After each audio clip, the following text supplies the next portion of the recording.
Travelers on the Omnibus occasionally touches on mature subject matter with mature language. As such, audience discretion is advised.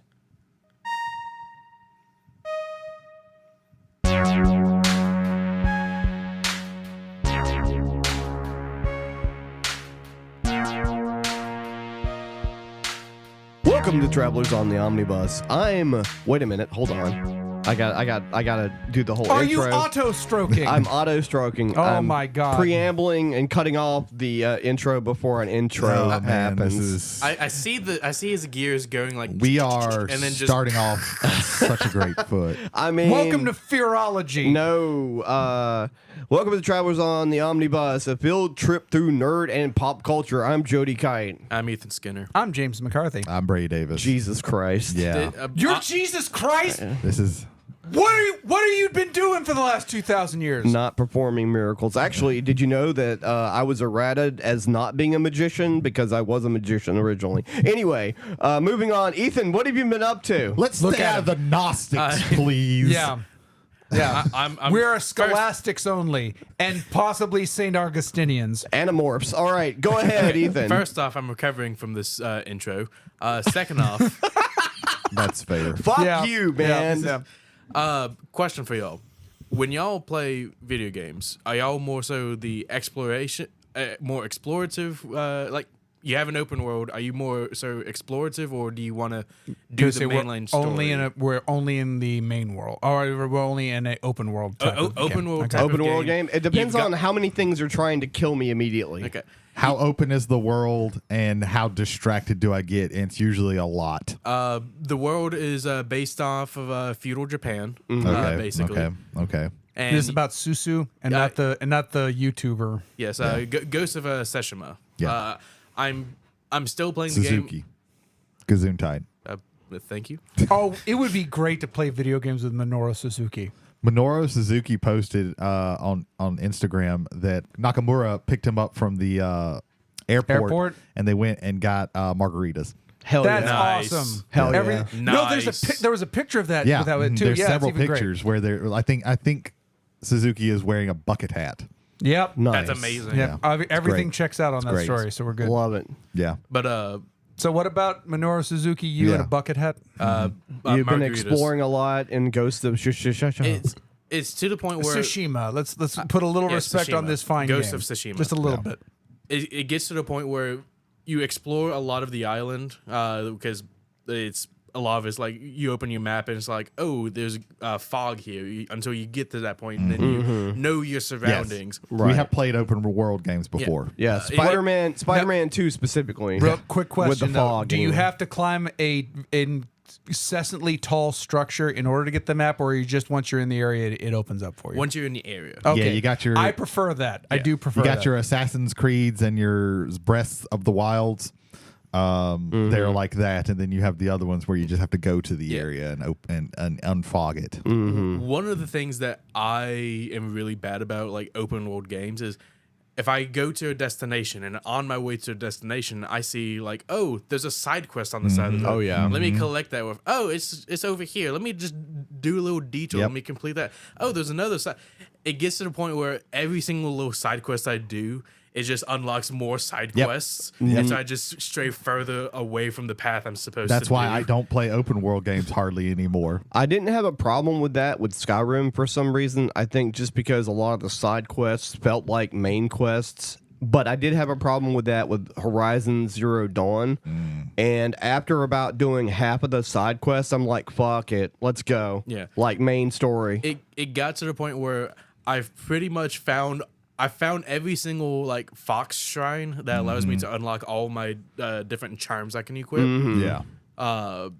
Like before I even finished the first island, and there's Yeah. 3 parts to it apparently, and so it's so much in such a small space, but also knowing that I have so much more to explore. Yeah. And so, I feel you. but still an amazing game. Still an amazing game. The original like Shadow of Colossus, the game is so open that the first time I played that game through, I didn't know there were like saving stones. Yeah. Like And there they're are also- places where you could save the game. I didn't know that. I just played the game straight through the first Yeah. time I played it. I didn't know about the saving stones until the third Colossus. Yeah. And you can find the lizards to up your I had no stamina. idea. I had no idea about the I lizards. knew about them before I had played, so I didn't have to discover that. I've just gone. I didn't find all of them. I just I haven't found. I didn't get a single lizard. when it comes to like those little small fetch quests, you know, those I usually like don't have the patience to do. Yeah. Like with the lizards, I found a decent amount of those to up my stamina, so it wasn't quite as hard to fight those fucking things. Right. But something like, you know, Assassin's Creed had like the flags and the and all the like. If I saw one, I picked it up, but I never went out of my way to find them because it's just that is too tedious for me. That's a lot of things. Black Flag has the sea shanties. Yeah. That every time you get closer, it's like, oh, it's in the wind. You have to chase it now. Yeah. Every time in hate that this game, shit. do you- That was at least something like I was interested in that like that because that was at least something because you were doing it. It wasn't just like, oh, I have to find all these little things that are just. Yes, but if you don't catch it in time, it disappears and you have to leave the area, come back. Yeah, just you for just it have to get respawn. better at free running. Let me ask you a question, Ethan. Every time that you like get one of those sea shanties, does it take you directly back to the Animus? No. Okay. No, What they else? they You learned. are still bitter. Yeah. They learned their Jesus. lesson for by the time that they got to Black Flag, which was like the 8th one by then. Oh my God. No, Black Flag was 4. Black Flag is. Oh no, wait, no. It was it might. Well, No, no, see, it's the 'cause there's- 6th one because there's again Yes. there were 3 See, twos. I only exaggerated it by 2. There you go. But it's still, Ghosts of Tsushima is still a good game. I need to play it. I have. I I do just too. haven't gotten around to Yeah. it. Anything else, man? No, not really. Cool. Jay, what about you? Hey, so we are recording tonight in the studio, and I have my new laptop with me, which I got. Thank you very much, Prime Days. Same And- day shipping. Yes, Thanks, yeah, Prime. yeah. One day shipping, my shipping. Yeah, apologies. if this One was day same shipping. day, that would have been. I would have been like, oh, thank you, Amazon, as the drone comes in and shoots the nuclear missile that takes me out. But it's okay, we're okay there. No, but I got a Republic Gamer Strix. This thing is so far it's purring. It's very good. I do want to upgrade the RAM on it. Not in short order, but probably before the end of the year. Right. But everything on this is just beautiful right now. Nice. And what I really love about it is we record on a Rodecaster 2, and the Rodecaster 2 came with a USB-C to USB-C connection wire. Well, I didn't have one on the old laptop. This has 2 ports for that now, and it syncs up great and syncs up perfectly, and just great. Oh my God, I couldn't believe it. So I'm very happy about this. She's running like a charm. A quick thank you to my friend Nathaniel Chaunis from work who loaned me his computer so that we could keep the edits up and we could keep the system going on. And Right. I was going to throw this in at I can't think of the word, feedback. I was going to throw this in at feedback, but I'm bring this up now. We're finally on YouTube Music. There was a hitch. I forgot. Or I didn't see. It might have been my fault. It might have been where I was looking at. But I had to have a YouTube channel set up for the stuff to port over from Google Podcast to here. So we have a YouTube channel now. Travelers on the Omnibus. We may want to do videos on there at some point in the future, but right now it is going to be the home for the YouTube music and for the podcasts on there. They are populating as we speak. Nice. So we'd be good to go there. And also, I thought, you know what? Hell with it. We're also on iHeartRadio right now. Sure. So when we go to the whole thing, so we're now on the same. Whenever I come to work and I'm listening to radio and it's an iHeartRadio show, it's good. It's like the #1 home for podcasts in the world. I'm like, Apple exists. What are you saying? This is it's why it's called podcasts. Yeah. Final thing, we had I had a Kickstarter fulfill. I have Colossal Cat in the Box. Cat in the Box is a trick-taking game. Normally in trick-taking games, you have cards that have a value and a suit, like the 3 of Diamonds or the Jack of Spades. In Cat in the Box, they have a number, but they have no suit. But there are 4 suits in the game. Well, how do you do that? Well, whenever you play a card, you announce what suit it is. And so, okay, well, this is the new suit. This is pretty cool. Eventually, everybody either plays out their cards or someone is forced into a paradox because it has been observed that all of these things have already been played. You can't, and then you bust out and you get poo-pooed on in that round. Because every time you play a card, you put a token on that color and that number. So now that color and number combination cannot be played again. Yep. Or if you break a suit, which means, let's say Brady plays the green 3. everything numbered maybe in your hand cannot be played, or you want to win a trick by having the trump color red. In order to do that, you have to basically sacrifice being able to play an entire color for a whole round, which makes it way easier for you to go to Paradox. But to be able to play that different color so that you can either play red, which trumps the other colors that are in play, or you can play it. But once you go off the set color, you can't play that for the remainder of the round, and that can be dangerous. But if it's closer to the end of the round, maybe you want to do that, or maybe you've at the very beginning of the round you have to bet how many tricks you're going to win, and if you do that, you're going to gain bonus points dependent on where everything kind of fell on the board for you as far as where your icons went. If you fail that, you actually, however many tricks you won, you actually lose that many points instead of gaining that many points. It's kind of gross.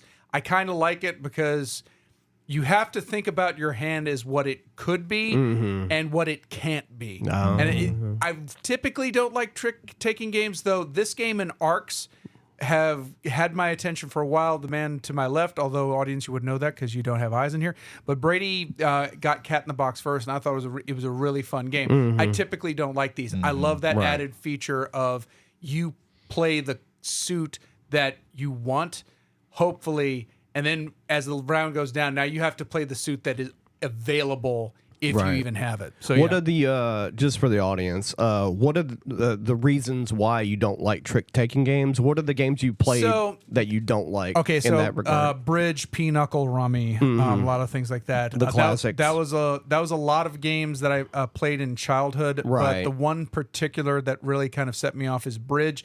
Bridge is a thoughtful game. I won't say it's a strategic game. I'm say just in the it's more tactical, right? Because the rounds are kind of crisper, and so you have to kind of get those done.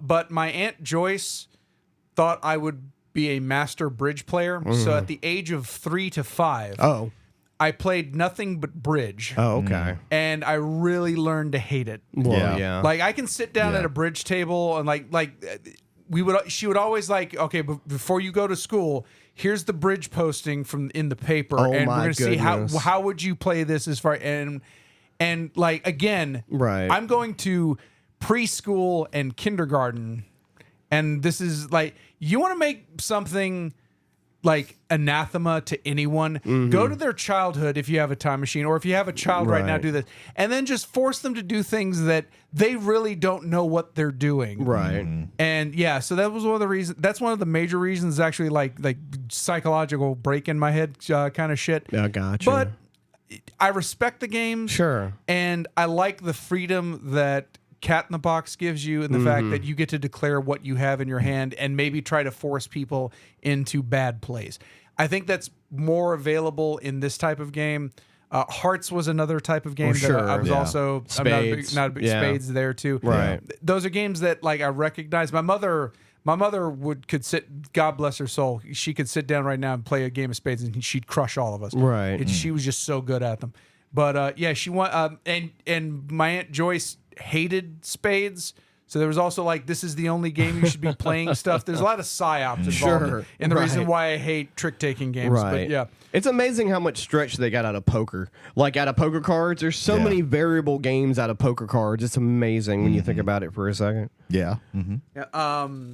Quentin Smith, when he was still regularly on Shut Up and Sit Down, he had about I think a 2 months long 2 months long videos, worth of videos for their channel, just on card game variants, stuff that you wouldn't play.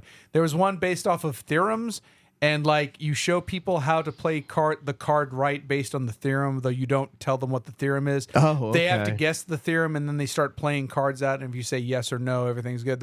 And there's some variants where you can change on that. That seems interesting to me. It also seems like a lot of work for what should be a very simple game. Poker works because it's simple. You have 2 of a kind, you have 3 of a kind, you have 2 pair, you have a full house, it has very simple quantifiable things. When you have mystery hands that you have to play, it gets a little too complicated. That's a lot.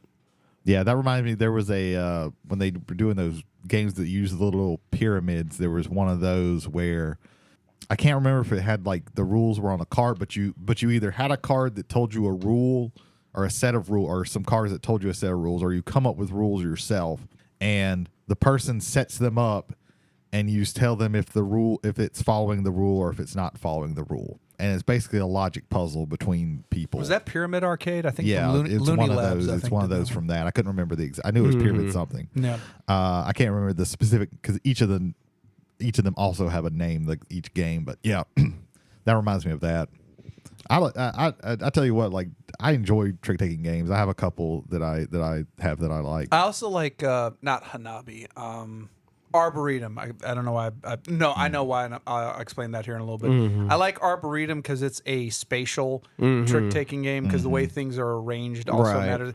I like those little permutations that take it from just who played the best of one set. There was one that I wanted to play.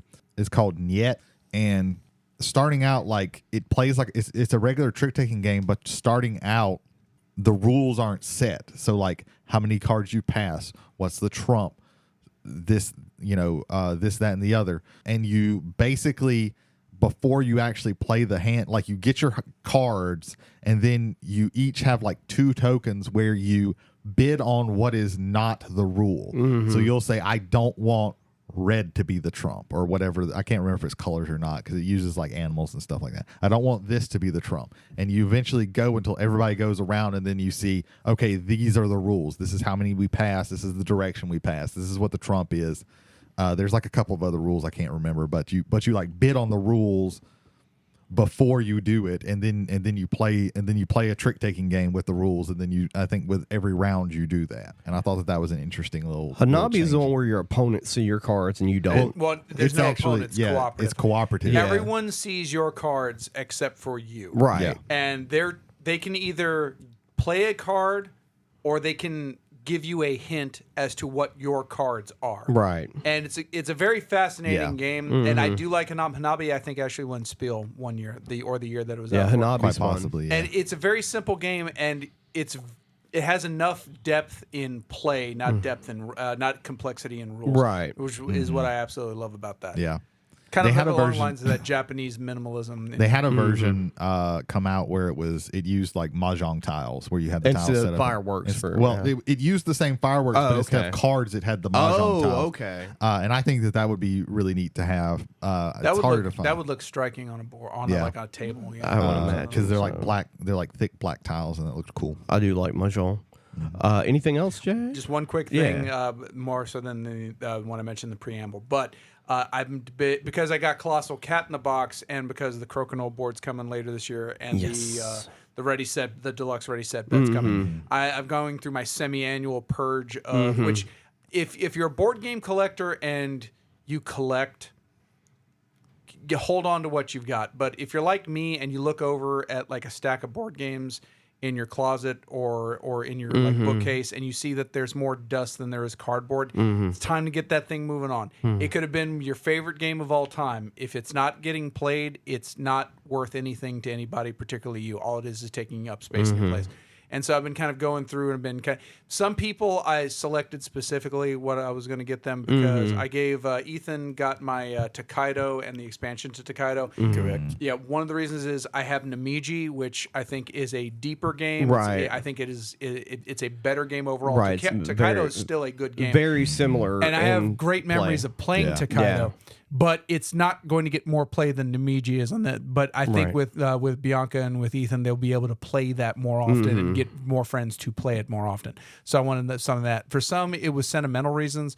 A dear friend of mine at work, Megan, we played long time ago. We played a game called Wits and Wagers, the party edition. Right. That is a very good party game, and I highly recommend it because knowing trivia helps. It always will. Right. But you don't have to have it direct on the nose. You can bet on other people being more right than you, which I like. And there's a lot of depth to that. I gave that to her because we used to play that after work, like with a bunch of us from the old job that would just get together and just like, hey, let's have this. Some of it, like I said, some of it's for sentimental reasons. Some of it is just for new friends that I want to introduce to the wider world of board games. And it's been going good. I still got about 10 to 15 games I still am parsing out and going to be shipping off. But it's also just, it's a kind of a last moment to remember, like, oh, I remember playing this, remember the good times, and hopefully you're passing those on to other people. Right. That's basically the hope there. But make room so you can put new stuff in there, Right, or of you can figure out new ways to make deal with that new space that you have now. But yeah, that is me, sir. Brady, what you been up to? Not too terribly much. Been playing some Marvel Champions. We got to play today. Got really stomped by Green Goblin. I think we could have turned that around and won that. Maybe in like another hour, but like, yeah, that was the problem. We didn't have the time for it. But I think if we would have actually like calculated things right, we were all like almost dead anyway. But yeah, I've just been playing like some solo and putting together decks and just thinking about the game. I've come to the conclusion that Loki, who is the final villain in the Mad Titan Shadow box, which you would think, oh, it's Thanos. No, Thanos is third. Thanos is not even like next to last. He's not the Mad Titan. It's what's in his shadow. Yeah. Loki's the hardest. I played against him a couple of times with some pretty well known to be powerful, not just characters, but well known to be powerful deck archetypes that they use. Scarlet Witch in Justice is extremely strong, and Spider-Ham in Leadership is also extremely strong. And I really didn't get anywhere with him because he has multiple forms that come out. He also has the Infinity Gauntlet himself, which is really a pain in the ass. Right.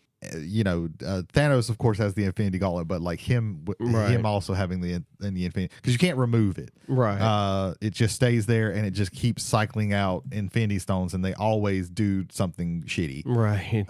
But he also has like really brutal cards. I remember from Marvel Legendary that when you had the stones in that one, that was also another like that. That's I feel that both Upper Deck with Legendary and I think with Fantasy Flight, I couldn't remember the name for a second. Sorry about that.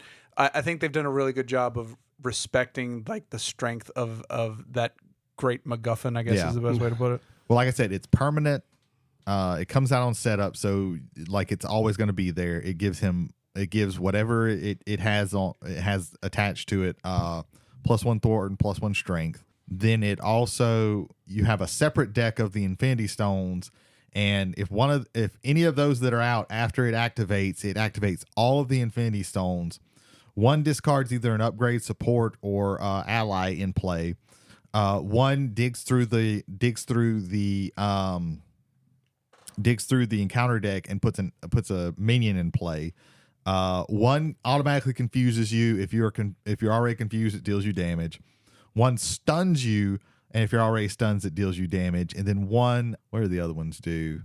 One discards encounter cards and puts threat on the main scheme. And then one, I can't not remember what it heals the villain 3 and gives them a face down boost card. So the next time they activate, they're going to hit you harder.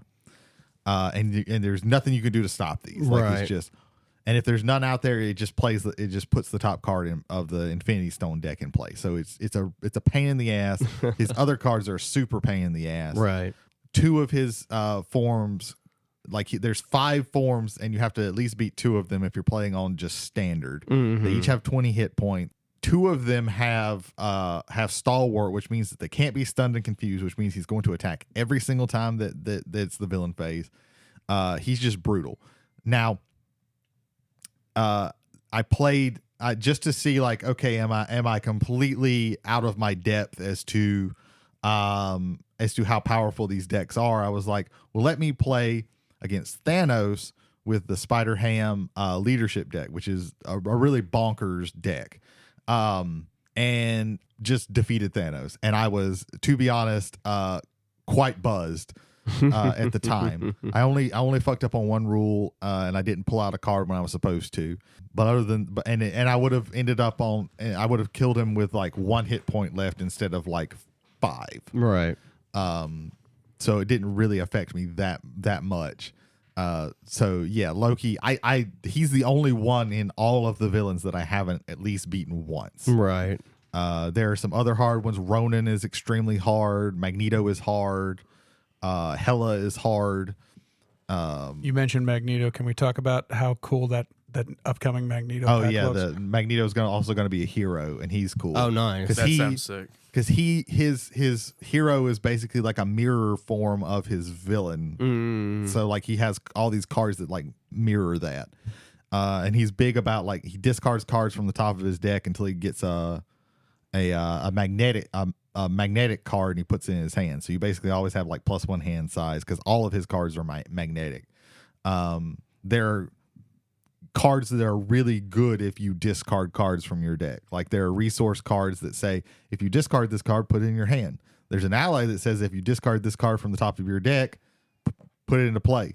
So you get like a free ally. So that's really good. So he's going to have a lot of strong stuff. His the leadership cards are also going to be pretty strong that his comes with too. So yeah. For any fans of just the Marvel movies, more than 2 people had the Infinity Gauntlet. So anything else? Yeah, Brady? a lot of people had that. Yeah, it was, they just passed that thing around like it was like a joint. I also want, for real. I also wanted to talk a little bit about Age of Sigmar because the 4th edition has pretty much officially launched. Everybody has their rules. All the rules are available. People have been playing games. I've gotten, I think, two of us out of the 3 of us of our friend group that have ordered Skaven Tie have gotten it. Sorry, Chris Kane, that yours hasn't come yet. Chris, if you're listening to this, I have had problems with the post office out of Mobile, Alabama when they get stuff in. My Redgrass Games, my studio palette that I was playing, I didn't get for 2 months. The quartermaster company that did it say, we don't know, there's no way your federal postal service would screw this up. And then a month later it was like, hey, this is Mobile, the USPS. Do you still want this wet palette? Yes. I wanted it then, I want it now, and I want it for all time. And but I eventually got it. But you got to stay on them. Yeah, like shit on Velcro. The post office is still leagues better than UPS, although there was no problems with them this time. So, but yeah, pretty much everything is. Everybody's got the apps out, so everybody can like use it for free for a little while. Hint: if you want to still use it and not pay for it when it becomes not free, just make a whole bunch of lists and you can still edit them even after it goes to you have to pay for it. But yeah, I built some of my Stormcast Eternals. I built enough to make the spearhead for it. So now I have 3 armies worth of spearheads. I have 2 full armies and one I've started with Stormcast. I never thought that I would be interested in them, but the models are really cool. That's how good this edition is. This edition is. It brought Brady into the Stormcast fold a little bit. But I used to fucking hate Stormcast Eternals. But and why was that? Just because they were kind of like they were the poster boys, so they were kind of meh. But these new models look really cool and they have a lot of character and the story behind them is very interesting. They're Space Marines, right? Or they're the Space Marine equivalent. Oh, okay. Gotcha. Space Marines are 40K. Yeah. And they're always just like in 40K. They're Space Marines via a prog rock album. Yeah. But yeah, it's like I enjoy I'm really liking the rules. I'm liking I've built several lists for my 2 other armies, Disciples of Tzeentch and Ossiarch Bone Reapers.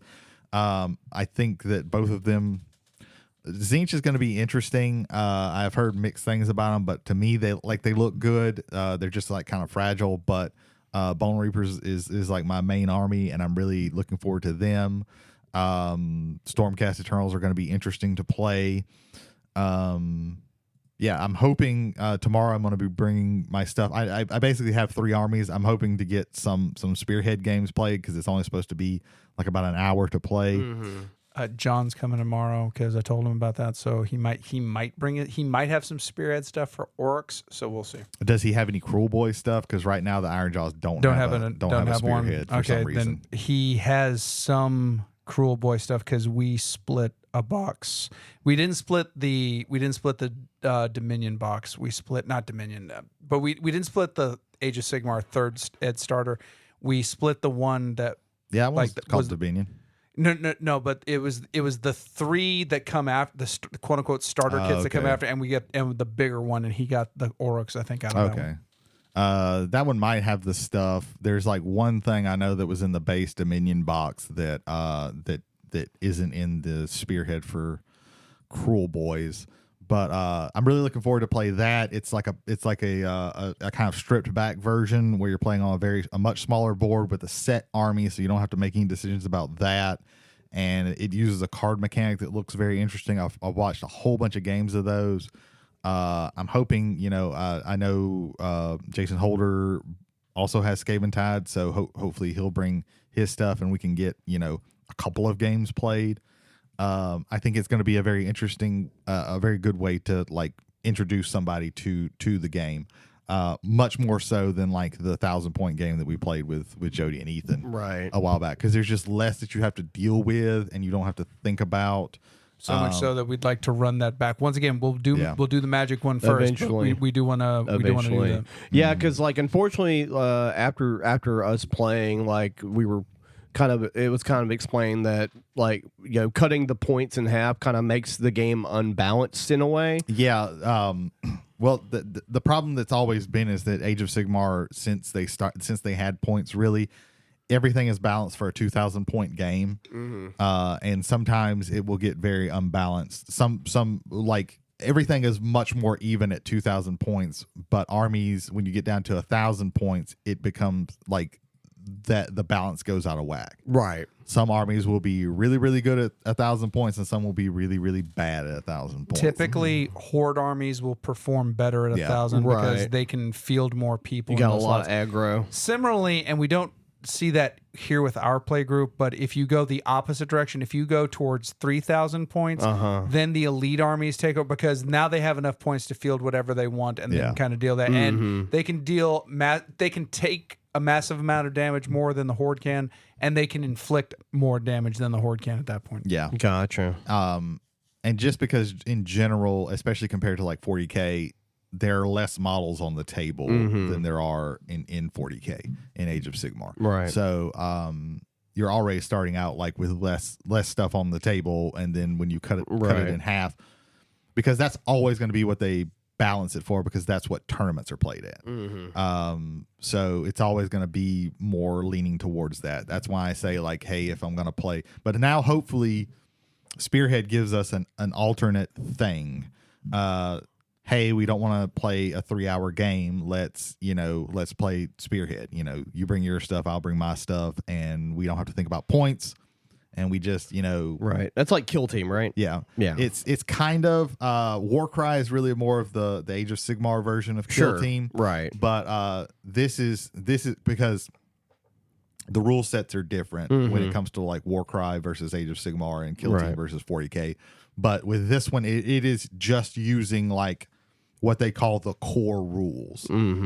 So like movement, the phases, all that is the same. There's just some things like commands, and magic is different. Magic is just on the war scroll instead of now you have a phase where you're using magic. Commands are going to be on. You have an identical deck of cards, 12 cards, and at the top there is a scoring opportunity. On the bottom there is a command that you can use, and they're pretty powerful commands. So you have to balance between, and you only get 3 of them every round. You can draw up and stuff, but you only get 3 a round. So you have to decide, okay, can I score this and get some more points, or do I play this for its really powerful command ability? So it gives some interesting choices with that. And because the board is so small, like you're going to get in each other's face very early. And they do some interesting things of like balancing things, because the points aren't perfect for each spearhead, but they'll say like, okay, for Stormcast, these 2 units here, they don't get to come on the board until halfway through the game is over. So that's how they kind of balance that. And they also, some units could just come back after you destroy them.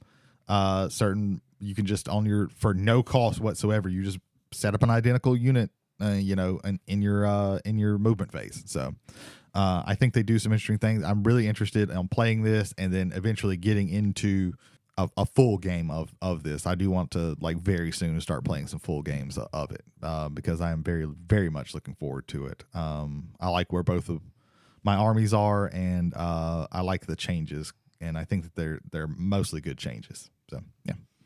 I need to sit down and just read the rules. Like Yeah. I've glanced at it kind of everything, but I just need to just take like a good hour or two and just sit down and just eat them, devour them. Right. Yeah. Yeah. That's all I got. Oh, okay. Jody, how about you? Oh, how about me? So I've done a lot in the past week. Actually, I've been playing a couple different video games. I started playing Mega Man 11. Oh. It's really fucking hard. Yeah. It's probably one of the hardest Mega Man games outside of 1 and 9. 9 is also really hard. Yeah, I was about to say, since 9, that's kind of been the thing for the newer Mega Man games, is they've been like, we're just going to make these really fucking hard. It's hard just to get to the end of a stage. Damn. Like, I was playing today, and there's like a version of Rockman, Stone Man, whatever it is. Halfway through the stage, you have a mini boss, and he's like 4 sections. You remember that really annoying just regular enemy in 2 that was like just a stack of like 4 barrels, and then had one of them had the face on it that you had to shoot. Well, imagine that, but instead of it being 4 barrels, it's 4 giant wheels, tires with rotating spikes, and only one of them is the face, and the face the whole stack is going to attack you. Then you're shooting at the face. Then it splits up into 4. They go up in the air and they land. And you have a very, very small area to get in between them. And if one of them hits you, it takes you for 1/3 of your life. Jesus. And when it restacks itself, the face is in a different spot. Oh, damn. So I was able to get through that, but man, it is not easy. Which, I mean, you want it to be challenging, but my goodness. And I also started playing the Resident Evil 2 remake, which is the controls are 4, set up 4. Man, I haven't been scared in a Resident Evil game in a long time, and that shit, they fucking got me. Every time I turn around the corner, they're getting me. I'm in the police station, of course, and I went into one of the, there's only a couple options, of course, when you first start, and I go through the wrong door because when I go down that hallway, I haven't gotten a knife yet at this point, and so I don't have a knife. And in this game, your knives break at some point, so you get more, but you have to kind of conserve them, and you really want to use those after you've downed a zombie, because in this game, in the original 1 and 2. More of the original 2, after you down them, sometimes you would go into a room and come back, and you'd walk by them and they grab at you. In this one, they're almost always going to come back. Damn. So you have to knife them when they're down, because it conserves the amount of swipes you have to do with your knife. Yeah. But I went down a hallway without a knife because I didn't know, and it's scary as shit, because just like in 4, how they increase the suspense is, in 2, in the original 2 and 1. And even 3, they had the tank controls, which if you don't know what that means when you're listening to this, just look it up. I think we've talked about Resident Evil before. So it's just the camera angles were fixed, and the controls were kind of sort of backwards controls, inverted controls for the most part. And you couldn't do anything about that. And the way they increase the suspense in this game is everything's in your fucking face. It's all up close. And they rearranged all the puzzles, and they changed them a little bit to make things more challenging if you play the original game. So, yeah, it's fun, but it's also terrifying and also very difficult. In fact, bullets are harder to come by in this one. Or I wouldn't say come by, but you have to use a lot more bullets in this one than you did have to do in the first 3. And in 3 was like a walk in the park, because you just come across grenade launcher shit all the time in 3, and it wasn't a problem. In this one, you've got a pistol for however long. Yeah. But it's really fun though. I would highly recommend it. But man, I normally don't get scared watching horror movies or playing video games, but they got me a couple times. And then of course you get past that fear by frustration. Yeah. At some point. So I did that, and then I saw a trailer. I want to talk about that before I talk about the movie that I watched. So there's a trailer for a series, I think, that's coming to Apple TV soon. They rebooted Time Bandits. Yeah. And I believe Taika Waititi is. Yeah. Lisa Kudrow is one of the main time bandits. So they are not little people. That was in the original movie. They were all little people, or whatever the politically correct term for Little that. people. I think little people is fine. But just the trailer is really, really bad. Like, it's just hard to get through. Just the trailer.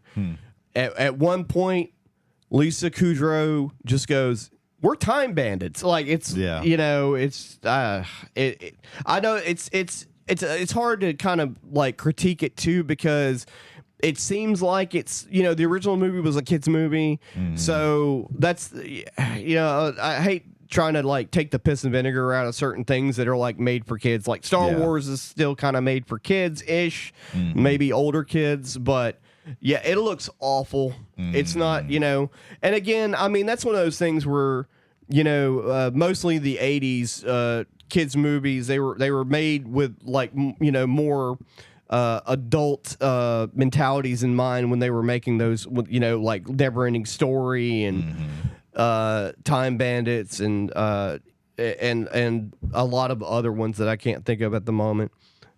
Secret of NIMH, things like that, you know, even the animated ones. But anyway, it's going to be on Apple TV, so nobody's going to watch it anyway. And I went to go see Longlegs, which is the fictional serial killer movie. And they really tried to like downplay that Nick Cage was in this movie. Yeah, they have been very like they haven't ever showed him straight on Right.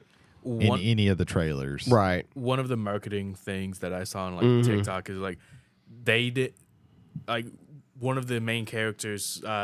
They recorded like their heart rate for like the first time they saw Nick Cage's character. Yeah, and it was like, I don't know how true it is, but it said like it reached 142 beats per minute. Yeah, they did a lot with the marketing campaign for this. They released like some weird videos that you didn't know at first was even for that. Like they had a really interesting marketing campaign for this. They're trying to push it hard. Also, they kind of try and debate you in thinking that this is an A24 movie because it's like an independent film ish.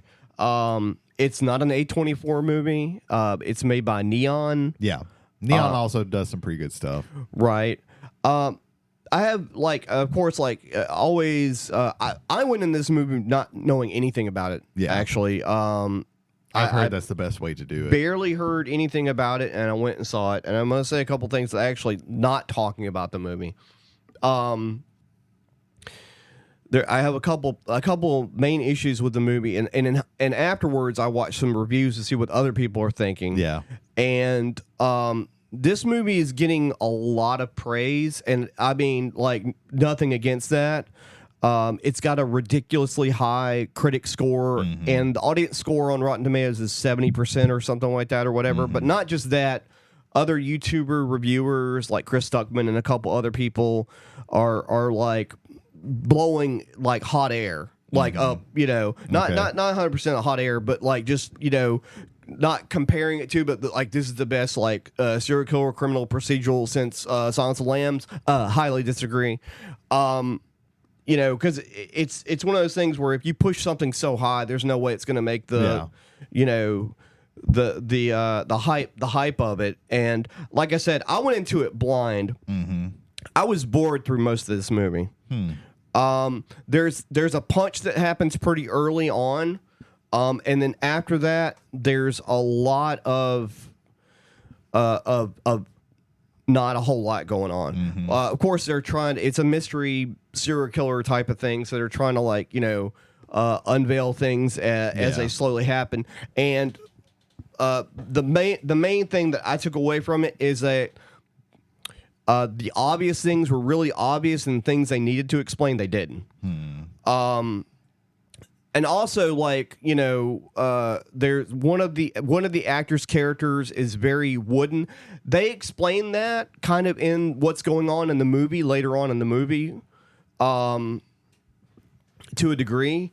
But by that point, I don't care. You know, so but I mean, like that's just my personal opinion on it. I didn't hate it, but I didn't love it, and there are certain parts that happened in the movie, not Nick Cage's performance because it was pretty good, but there's some side character performances that happen in that movie just took me out of it. So I'll be interested in getting your feedback, Brady, whenever you go see it. Yeah, I definitely want to go see it because well, when you tell me like Nick Cage is going to be in a horror movie as the main villain, like that's very interesting. But also like the director, he's done like 3 other movies. I've only seen one of them, but I've really enjoyed it, and that's The Black Coat's Daughter. I need to see that one is really, really good. I really enjoyed that one. That was one of the early A24 movies that I watched.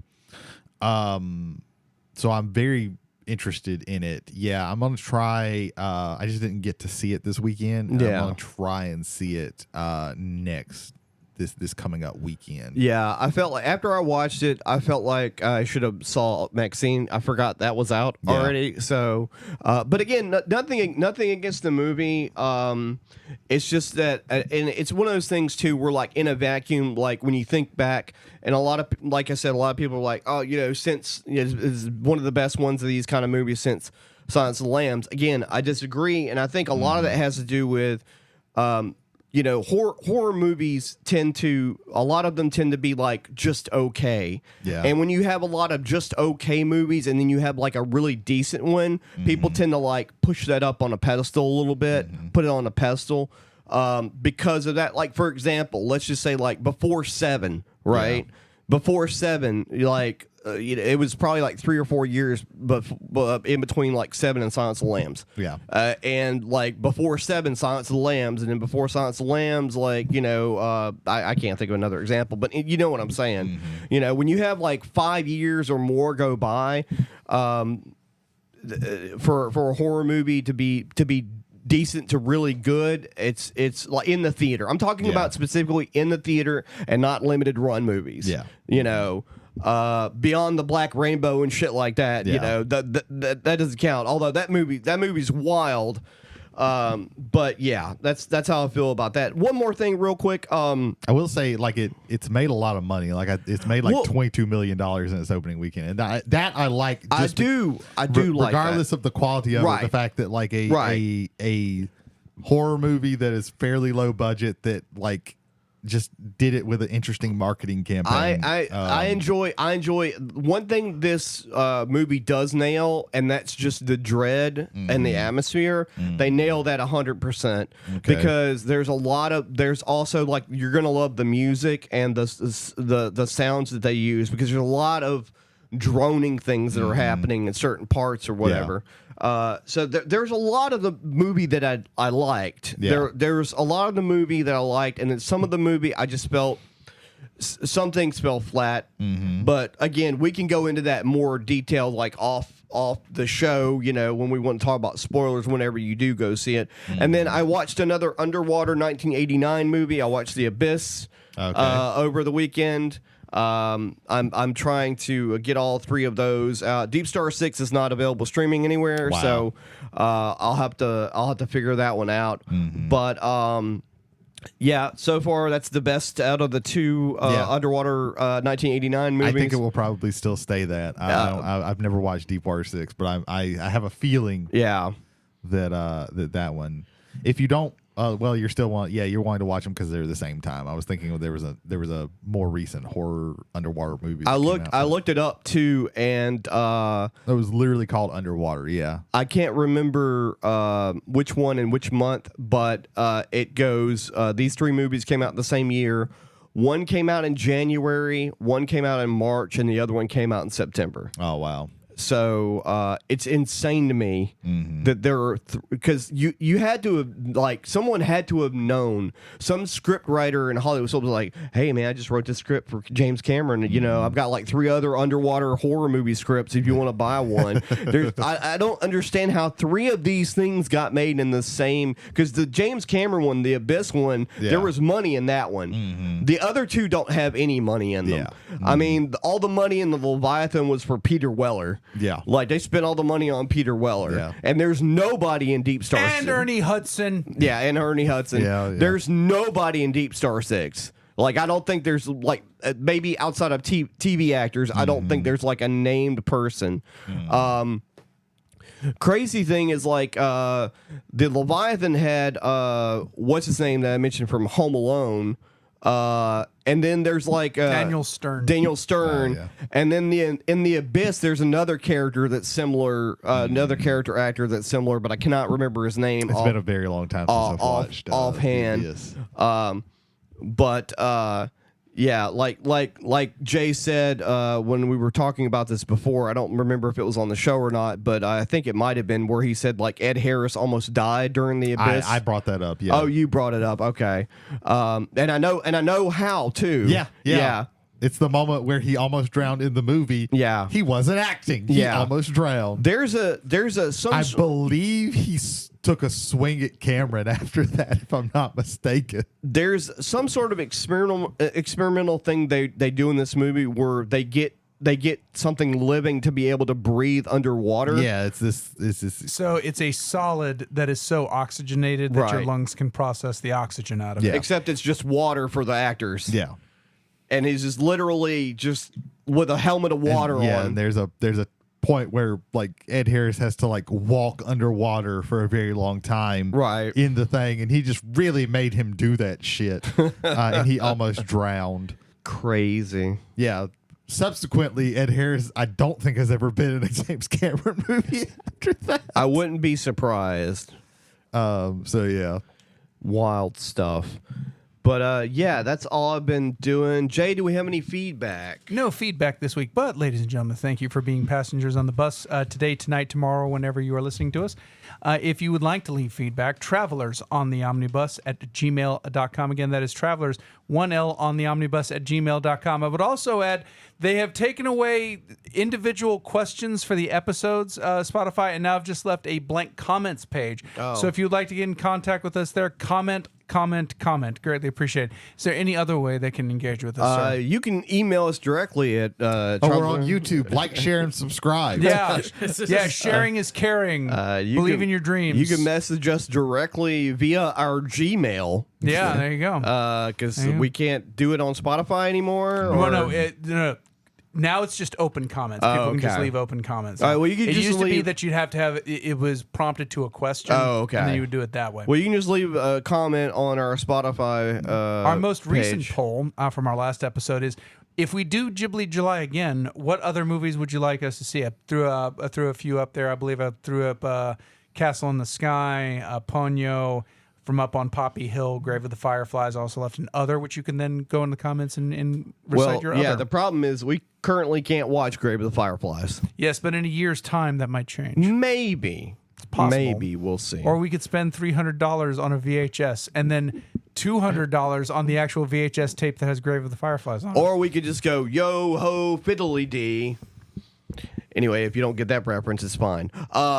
Yeah, we didn't either. I did because you are a pirate. We could always pirate it. Oh, okay. Which is an illegal act. we will not and do. never We do. will not commit do. illegal Ever acts. do. We will not Ever, do. Ever. You wouldn't download a car, would you? Yeah. Yes, I would download a car. We're getting to the point with 3D printers. You could download a car. Yeah. Or at the very least, replace your bumper by 3D printing a new one. That's how Skynet's going to happen. The AI is going to get attached to some sort of 3D printing machine, and it's going to make poorly rendered 3D plastic robots, and we're going to get Raccoons are breaking into Tesla Cybertrucks because they look suspiciously like dumpsters. Yeah. Oh, man. We're going to get Sly Cooper for real. Yeah. It'd be great. If you have a Tesla, try something fun and take it through a car wash and see Don't what do happens. that. Don't do No, that. do that. If you're dumb enough to buy a Cybertruck, I'm not paying for their Cybertruck. if you were stupid enough to buy a fucking Cybertruck, then you deserve what you get. The actions of Brady Davis in this regard, they're not supported by the other actors here. It's weird that I'm the one saying this against somebody else in this table. What the hell? Please don't put we don't have the money. No, do it. It's fun. All Get right. lights and shit. Well, And if you've enjoyed listening to this and would like to hear more of it, or like to have other people hear more of it, but you don't have the same channels that your friends do, we're now available on Spotify, Apple, Amazon, iHeartRadio, and finally YouTube Music. While we've been talking, the first 105 episodes have already populated on YouTube Music. The other 19 are going up tomorrow. Nice. We've done Awesome. 124 of these, most regular episodes, but a few of our rest stops where we excise a interesting part of our talks and we share them with you, even though for time it almost completely killed us. I think the preamble being ambled, we're about to get We have to put this off long enough. we're about to go into our main topic, discussing You can leave, Brady. You could. discussing the worst Ghibli movie. I see all the caps lock on your Tales written of pages. Earthsea. There's a lot of caps like underlining. I did that too. There we go. Now we watched a couple of Ghibli movies already. We've At watched least three. We watched a few Ghibli movies already, and before, when we were talking about which ones to watch, we went through most of them, deciding on which ones. And this one fell into the category of we need to cover a not great one. And I said, I really didn't mind this movie.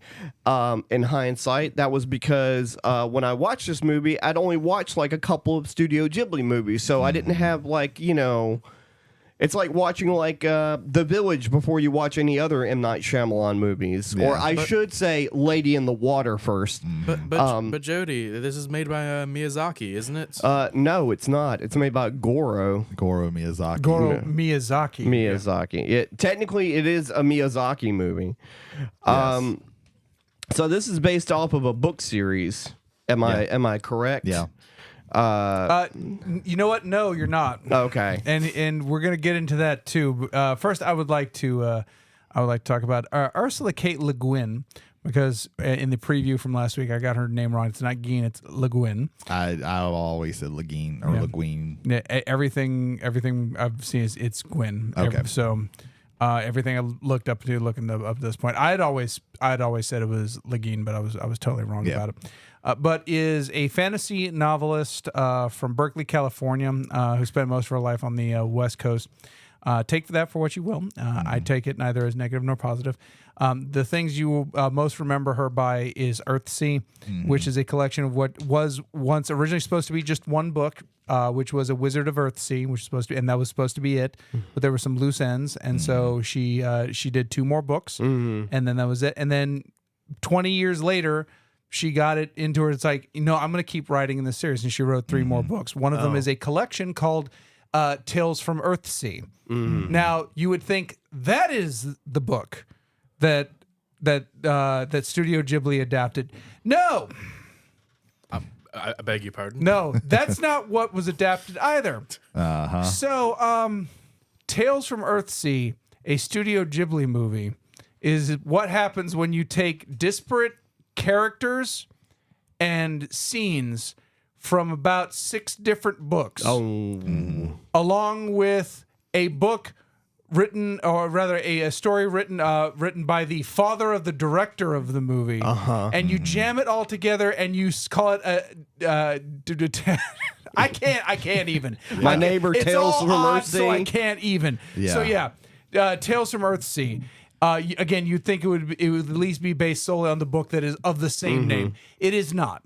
Yeah. It is a pastiche of various events and people from the Earthsea novels, rewritten and written back together again to create this story that is at best an homage and at worst a Frankenstein, which, by the way, Ursula K. Le Guin, I did it again right there. Ursula K. Le Guin said of another adaptation that adaptation was Frankenstein Earthsea.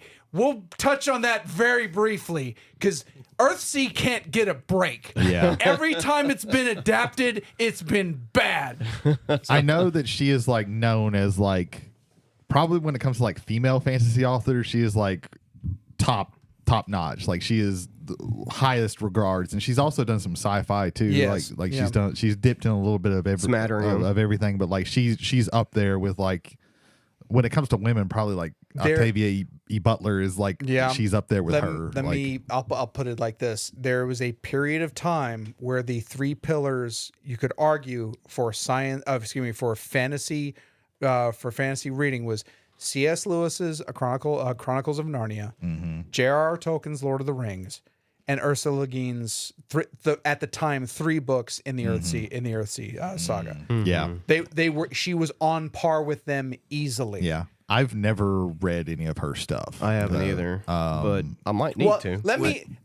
I've always thought I need to, because there are some very interesting, and not just like the Earthsea stuff, like some other stuff that I know about is like very interesting. I just never have gotten around to it. So going into this, because we had plotted this out a month well in advance. That was actually great of us.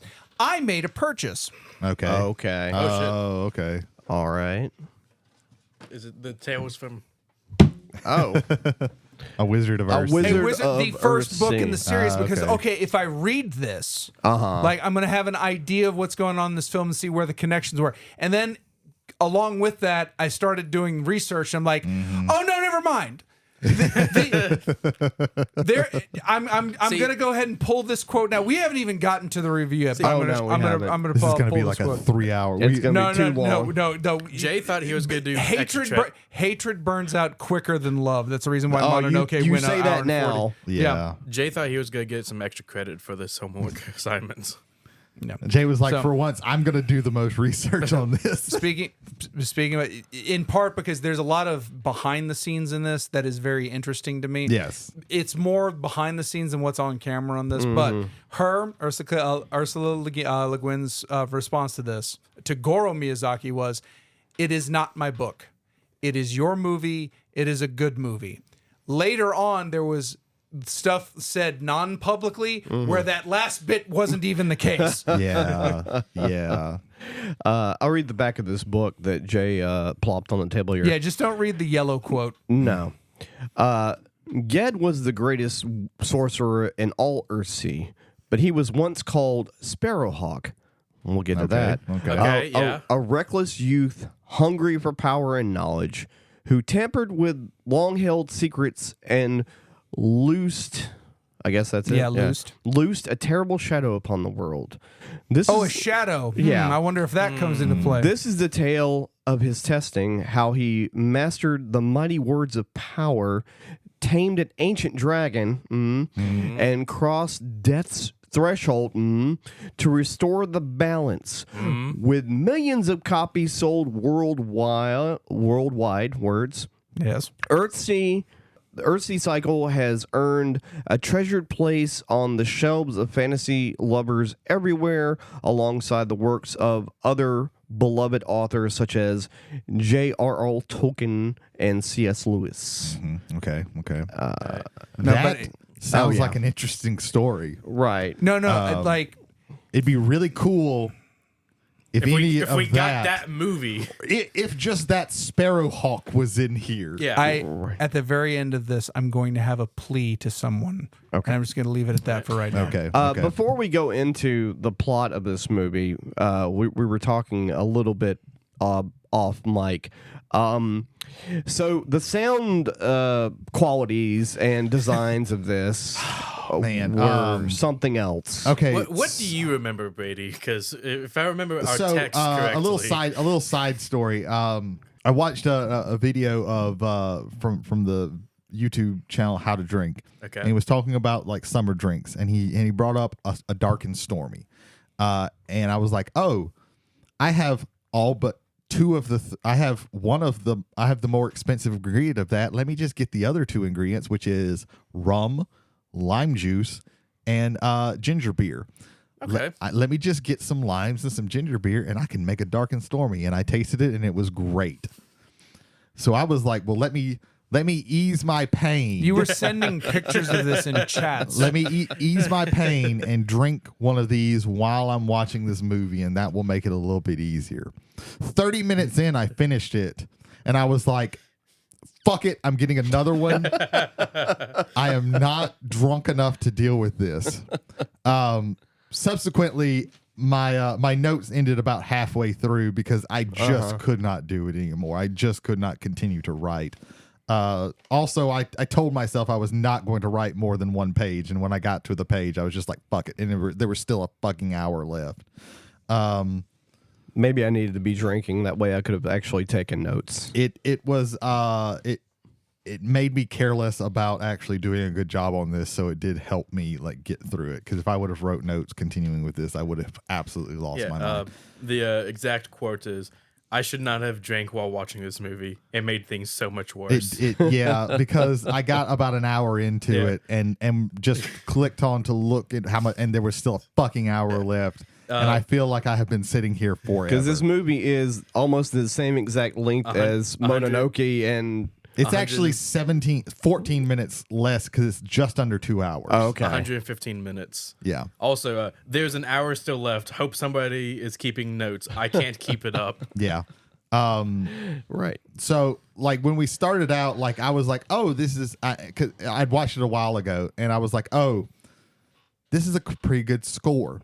I no longer think that because I watched the whole movie, because you can't hear anything but the score. Like, the sound, this is the worst sound mixing in an animated movie I've ever fucking heard. The dialogue is so far back in the mix that you can't hear anything. There's a lot of, and the score just like rises for no reason. You're walking through a field. Nothing is happening. You don't need a triumphant rise in violins because I can't hear what you're saying, and I refuse to put on subtitles and also read while I'm watching this movie. I cannot do it. like dragons. They start off with a boat in a storm. Yes. Before we get in, Okay. there's one other thing in the background that I want to bring up. Sure. Into. Go for it. So, Le Guin took great issue with the reimagining of the book's moral sense and its greater focus on physical violence. Her quote, "Evil has been comfortably externalized in a villain, the wizard Cobb, who can simply be killed, thus solving all problems. In modern fantasy, literary or governmental, killing people is the usual solution to the so-called war between good and evil. My books are not conceived in terms of such a war and offer no simple answers to simplistic questions. You could make the point, and this is, to me, is a true point here. One of the reasons why Hayao Miyazaki pursued this as long as he did is because he was a big fan and lover of the works of Ursula Le Guin, including and especially Earthsea. He tried to get this done once, and it didn't work because she'd never heard of him. This was like early days Ghibli before Mononoke. Like Then when Mononoke is out, and she had also become familiar with My Neighbor Totoro. Yeah. She was like, okay, no, he understands this. This is Hayao Miyazaki, make my film. Hayao Miyazaki was working on Howl's Moving Castle. He could not work on the film. Toshio Suzuki, who's, again, if you want to talk about the three heads of, it's him, it's Takahata, and it's Miyazaki. He says, Goro, architectural designer. Yes. Direct this movie. And that's how you have Goro. Also, after Howl's Moving Castle, Miyazaki was planning on retiring. This was like his third final film. That was something, and Le Guin was made aware that Goro's doing it. So wait, I wanted Hayao Miyazaki to do as well. Well, Hayao's considering retirement. Oh no, he's going into retirement. Yes. He's got this one film, but he will be overseeing this film. They never talked. Goro and Hayao didn't really talk during the pre-production or the production of the movie. Oh no. You get the sense that they don't talk much regardless. It's Yes. like it's like Nightmare Before Christmas. Tim Burton didn't direct it. He was directing Batman Returns. Everybody else involved with Tim that Burton movie barely had anything to do with that movie, to be honest, besides drawing some stuff. He barely had anything to do with Nightmare His Before name Christmas. appearing before the That's title. it. Yes. So now that we've set the stage, now that Yes. the chessboard is set, All right. So I also want to bring up that after this movie came out, Miyazaki decided, I can't retire. can't end on that note for the studio. so then Ponyo and The Wind Also the Wind Rises. Also Rises, The Boy and the Heron. Yeah. All of them are his 5th, 7th, and 20th retirement movies. Yeah, I don't think Ponyo he was going to retire. I think I can't wait. The wind also rises. I'm he was waiting for definitely going to retirement retire. announcement number 50. I can't wait for This him. is supposed to be his last one as well. Like I can't wait for him to wrestle Atsushi Onita in an exploding ring of death match. Yeah, I can't wait he's for gonna that. he's gonna die like at his little table where he draws and Oh, shit. he said he's retiring. Okay, I'll see his next movie in 5 Yeah. years. So we start this movie on the water. I do also. We're gonna like bash this movie because I really don't like this movie.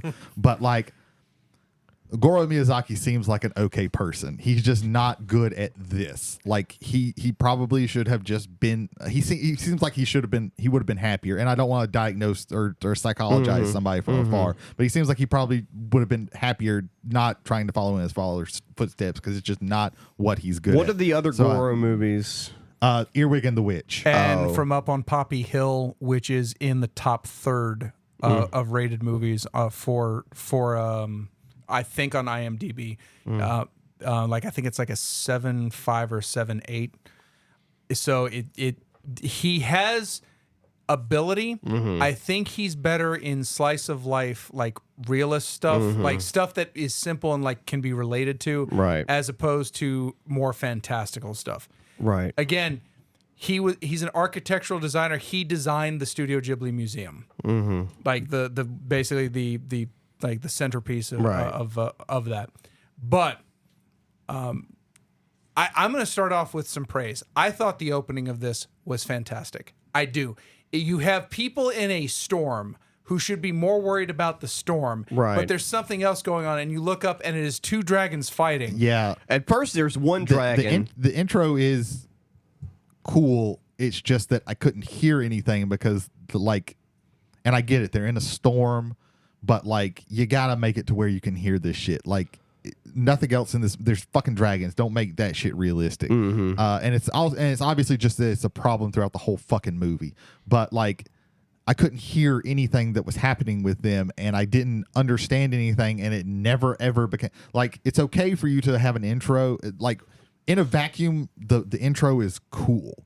It's probably the coolest part of the entire movie. It's just that it really doesn't have anything to do with the rest of the movie, and it never becomes clear why you're even seeing this part. Again, in a vacuum, it is a good scene. It is, again, like I said, the most interesting, the best looking scene, I think, throughout the whole entire movie. We go directly from that scene to our protagonist killing his father and stealing a sword. And Not directly. Not directly. There's a little like padding before that. I also like this because, okay, we're establishing these first two scenes. We're establishing a world in peril. We're seeing it actually, and then we're seeing what people who are in charge of the world or have authority in the world, what they need to do. There's plagues in the world. There's challenges, all of these, and how are we going to face these challenges? And where's my son? And the king is too busy right now to deal with his son. Yeah. I will also say like the shot when they cut to like the city where then we see the king, that shot was, there are some like static shots that are pretty cool, mostly of like lands of like the cityscapes. That one looked cool because it reminded me of Rabanastre in Final Fantasy 12, the main city, kind of the hub city that you spend a lot of time in. The hallways and interiors reminded me of Castlevania. Castlevania. Yeah, I can see very, that. very much. And Yeah. I thought that was Yeah, I have to kind of a agree with cool you on thing. that. I love the aesthetic of the two dragons on opposite sides of the world with the world of men in the middle. There's a lot of evocativeness. I'm going to say this right now. I loved the artwork of this movie. I did. I thought it was very well done for the most part. It's just that the story is so Muddled. disjointed, All over the place. disjointed that you don't get to appreciate it. I think this has a problem where every once in a while there is some vibrancy, but for the most part, this movie is very plain and bland, especially when you're just looking at characters. Some of the doing character things. designs are, When they get to like the cityscapes and some parts of that, it becomes more interesting. But by the time they get there, it's so boring and the characters are designed so boring looking. I found that the main like guy that you see most of the time that's working for Cobb, the military dude, looked a lot like the guy from Nausicaa. Yeah, one of the main bad guys from Nausicaa. Who was voiced by Cheech Marin. I thought that was him. Yeah. There's some decent voice performances in this dub. There are some not decent. when the mumbling happens. We'll talk about that. I feel that's like, yeah, we will touch on that. I think a lot of that is half what Brady was saying. It was the mix. The mix was very off. Yeah. And I think also there was a point of direction here that I don't think was done very well. It was either from the direction or it was an actor choice, and it was a really bad choice. Just because you trying to do something weird does not mean that it is going to be good. And that's saying something we get another complaint of this movie that I have is that this movie is almost entirely tell, don't show. There are long sequences of exposition, and they rarely ever show you anything. They just tell you about the world instead of letting you experience the world and make the connections, which is oftentimes, and again, it's very hard to not do this, but to compare it to a Miyazaki movie where he will oftentimes present you with things and you can immediately understand, okay, this is the world. But yeah, like they have the part where the king's advisors just like tell you everything about the fucking world. The cattle are half dead. The crops aren't growing. They're blighted by a blight. Yeah, and then they even tell you about like, oh, what are dragons? Like for no fucking reason. Yeah.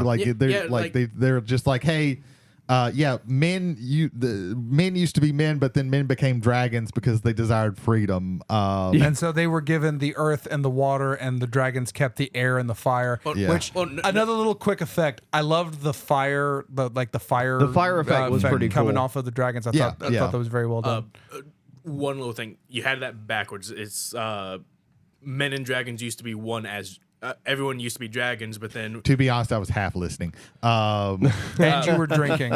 Yeah. I was not drunk by this No, time. but though. you were drinking. I was drinking. I am not that much of a lightweight. When dragons chose possessions, then they became man. Oh, okay. All right. Yeah. So then we go into the king's still looking for his son. After that council. No, that's the thing. He's not looking for his son. Asked where his son was. That's right. Yeah, that's right. I did write that down. And his handmaids said, "We can't find him. We can't What the hell's find going Aaron." on?" That's what it is. Yeah, the handmaids are like, "Hey, we can't find him." He's like, "Oh well." Yeah. Yeah. No, And then the even queen. then, he's not. Yeah. He doesn't express the concern. Yeah. His wife expresses anti-concern. Yeah. He's old enough. He's this is a 17 matter- and old enough. Oh, that was Yeah. his wife. That Yeah, was like that's the Oh, queen. Yeah. okay. Yeah. I thought she was Yeah. just a handmaid or something. The king is far too busy to worry about him. Yeah. Yeah. He's busy. All right. Yeah. He's about to be busy dead. Yeah, I have to go Yeah, to the- my room and handle my mail. Like, Yeah. just okay. My And correspondence. So we get a kid running up to him and just stabs him.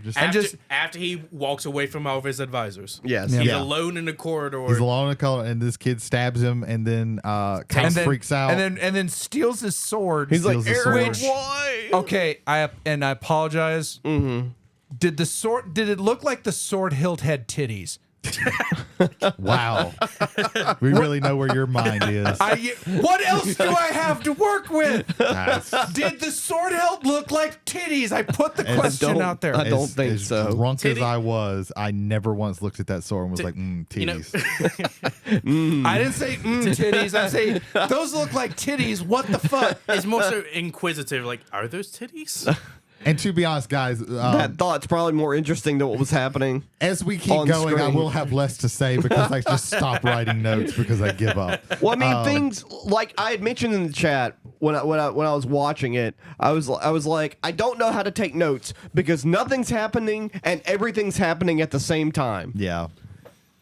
It is. I just admitted the fact that I was sitting down and watching So something. this is what I was referencing to last week, and Bennett White at Bennett the Sage on YouTube. kind of pointed me towards this in his review of Mononoke. When he talked about the relationship between Miyazaki and between the Miyazakis. I don't know if this story is apocryphal, but during the first private screening in-house, Hayao Miyazaki leaves this theater at this scene. And he doesn't come back for the remainder of the screening. He watched it again at a second screening. Damn. Because a son, the prince, killed his father, the king. Right.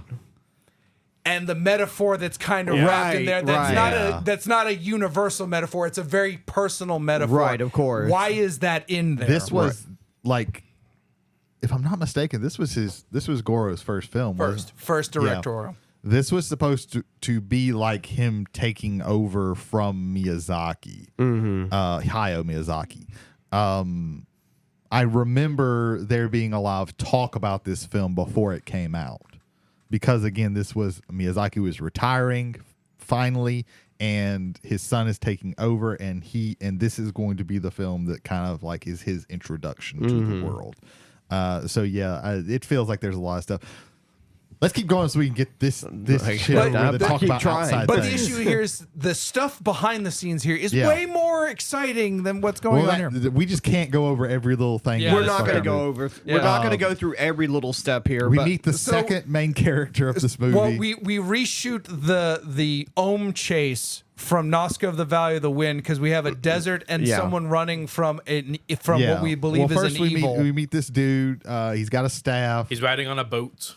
He's like, this is like, for some reason, like he does things that Hayao Miyazaki can do that aren't boring, but just like he rows in the boat and he comes to shore. He pulls the boat up and then he walks up the hill. He's in the walks desert. down the hill, and then he continues to walk to the desert, and it's just like, God fucking damn it, just get. And he happens somewhere. upon Aaron, who's being attacked by wolves. Yeah, he's just in the area while the kid is riding a horse. I think A horse Alpaca. llama. an alpaca. I called it a horse llama. but Something. Also known as alpacas. Getting chased by wolves. At one point, he gets thrown off of his He gets thrown off. alpaca. He goes to draw the sword but can't. Yeah. But doesn't at this point. We don't know that he can't. It just says, "Oh, this is how I die," which is At this point, he great accepts his dialogue. death. This is what you want your. So this is my death. So we get like the most boring magic in the entire. The magic in this world in this movie is so fucking boring. We hear this boom, and then one wolf gets pushed It's away. almost like off screen in a way. And they all skitter away. And they all skitter away. Aaron falls down, and this unknown man catches him. Yeah. Yeah. Yeah, he rescues him, and Makes a fire. Then They sit by the fire. Yeah, they talk about stuff at the fire. Then they go to a town, right? Well, he tells just real quick. Sure. He tells him that his sword is magic and that he can't draw it. And he introduces himself as Sparrowhead. he tells him he's Sparrowhawk. So this is the second main Sparrowhawk, yeah. character. So I got close enough. Yeah, Then they have a really long traveling montage. At least they it do. felt forever. They do have a Well, long even with like at a stop at like just an abandoned farm, Yeah. and then we finally get to Hort Town. Hort Or Town. Oh, as- it's Hort Town? I thought it was Horse Town. No, it's Hort Town. I initially no. I initially also thought it was Horse Town. I just I did refused to do research It's to Hort- see if well, what also, the name how of it could you actually tell the audio was mixed poorly? was. This is also We're coming true. in but Hort Town. but if this were Hort Sim Town. City, it would be Hortopolis. Yeah. because that It is is a clearly a very- metropolis, It is not a a town. complete very- with the Great Wall of China in the back. Yeah, it has like aqueducts and shit. This is not a town. It's like the best of Roman and The Chinese picture architecture. of it looks cool. Like it does. Like it Oh, looks like a it's really gorgeous. cool picture. Like when shit's not moving, it's really beautiful in this movie. in this animated movie. So they get to town and immediately like split up, basically. Like, well, no, they walk around and they go to you got to buy a cloak. they have to buy a cloak, and this is where we find out that like the lady used to be a sorceress, and he kind of like strong arms her because she's giving him shitty fabric. This is fabric made from this clan, and somehow she knows that he's a wizard. We don't understand why she knows that. Right. I guess just if you're carrying a staff, you're a wizard. she's like, nobody believes in magic anymore. So Yeah, I think- magic is dying or dead or something. I think this is one of those things because you have two musical swells. The first time that Sparrowhawk appears and the first time that he says his name to Aaron, there's this musical swell. Musical swell. And I have to think it's like, oh, they're going to know who Sparrowhawk is. So we'll just say it in musical swell. And they're like, everybody knows who Sparrowhawk is. That's why she mentions him by name. Yeah, She's like, yeah, you asshole. Like, give me a cloak. Yeah, Here's money, cloak. That's all was necessary. young boy, you need a cloak because you can't be walking around wearing those clothes, and also you need to hide that sword. Why that never comes up because nobody else cares about this sword. That is very Though true. someone does care At some about point. getting Aaron hooked on drugs. Yes. This is a funny part because he gets basically hit up by a drug dealer. A guy drags him into an alleyway. First and- off, he offers him free drugs. yes. So Well, the first one That's is how it always works. free. The first one is always free. And then Sparrow. I was so unpopular in high school. No one offered me drugs. I just Damn. want to put that out right there. No one offered to smoke with me. It was terrible. Damn. So That's why I was able to complete the DARE program. Anyway, moving on. wow, I was number 3 on that list. man, Nancy Reagan is proud of you. he gets offered drugs. Yeah, and Sparrowhawk says Sparrowhawk no. is a real square and tells him no. Don't goes- get hooked on drugs. Apparently, the kid didn't see the junkies right next to Yeah. him, Yeah. just falling all over themselves. Well, to be fair, the studio hadn't drawn them yet, so Yeah. they just weren't there. There's a lot of things that don't matter, and then Aaron comes across this girl that's getting attacked. Well, by yeah, he says some weird. So yeah, after he's told him, after Sparrowhawk has told him, hey, you need to be careful being around, like walking around and showing off what you're wearing and who and that sword, right, because he's still wearing Prince clothes. And after he immediately gets like offered drugs, then he goes, I'm going to the inn. Would you like to accompany I'm going me? to the inn. You can just Wander chill. around. Yeah. You like. There was another moment where like Aaron starts puking. He starts yeah. puking And because he he goes- sees the junkies. Yeah. and he's like, "Hey, Aaron, are you okay?" like, what? Yeah. Timothy Dalton. I liked his voice work in this. Yeah. but the When you could hear writing it. is just weird. Yeah, it's weird. Yeah. He goes, I'd like to be alone for a little bit. And Sparrowhawk just goes, just like, okay. cool. Sure, I'll see you later. This won't end badly. Yeah.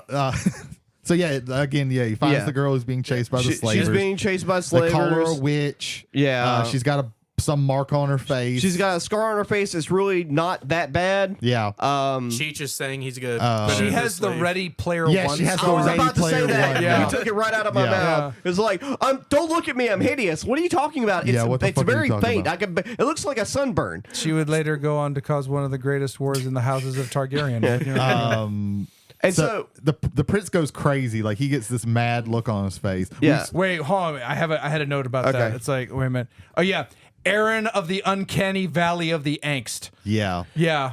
He's like, let her go.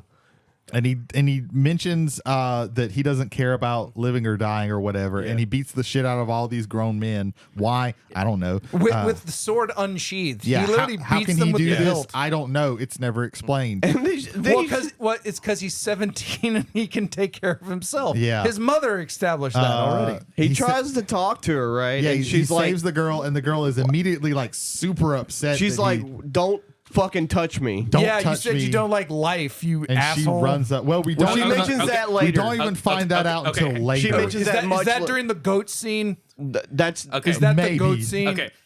I just want to say the word goat scene. It's just great. I paid a little more attention at this part because I haven't lost my mind yet. Okay. So as like Aaron beats up the two cronies to Cheech, okay? Right. I'm calling him Cheech because I don't know what his Yeah. movie that's name fine. is. That's fair.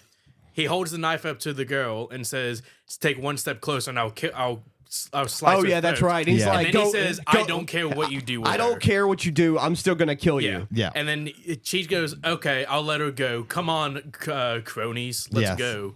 The dudes are dressed cool because they have this like Helmet. veil over their face. They have the helmet. That the helmet has a reminded me of veil. Porco Rosso. Yes. Like the helmet Yeah. from Porco It Rosso. is almost 100% taken from that. That guy looks like the dude from Nazca, like, you know. So continuing to make great decisions. Yes. Aaron just like lays down on some steps that lead into water.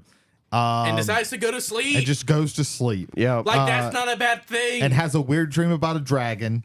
Yes. Do we get introduced with the shadow yet, or is that Not later? yet. No, we just there's a little bit about a dragon, and then the slavers who Show up. he just ran off Immediately show up again. immediately show up, beat ones- the shit out yeah. of him. Take his sword and throw it into the water. They look at the sword and it's like, this is a piece of junk, And then throw they it in the water. Yeah, it's got titties on the hilt. Like what the fuck?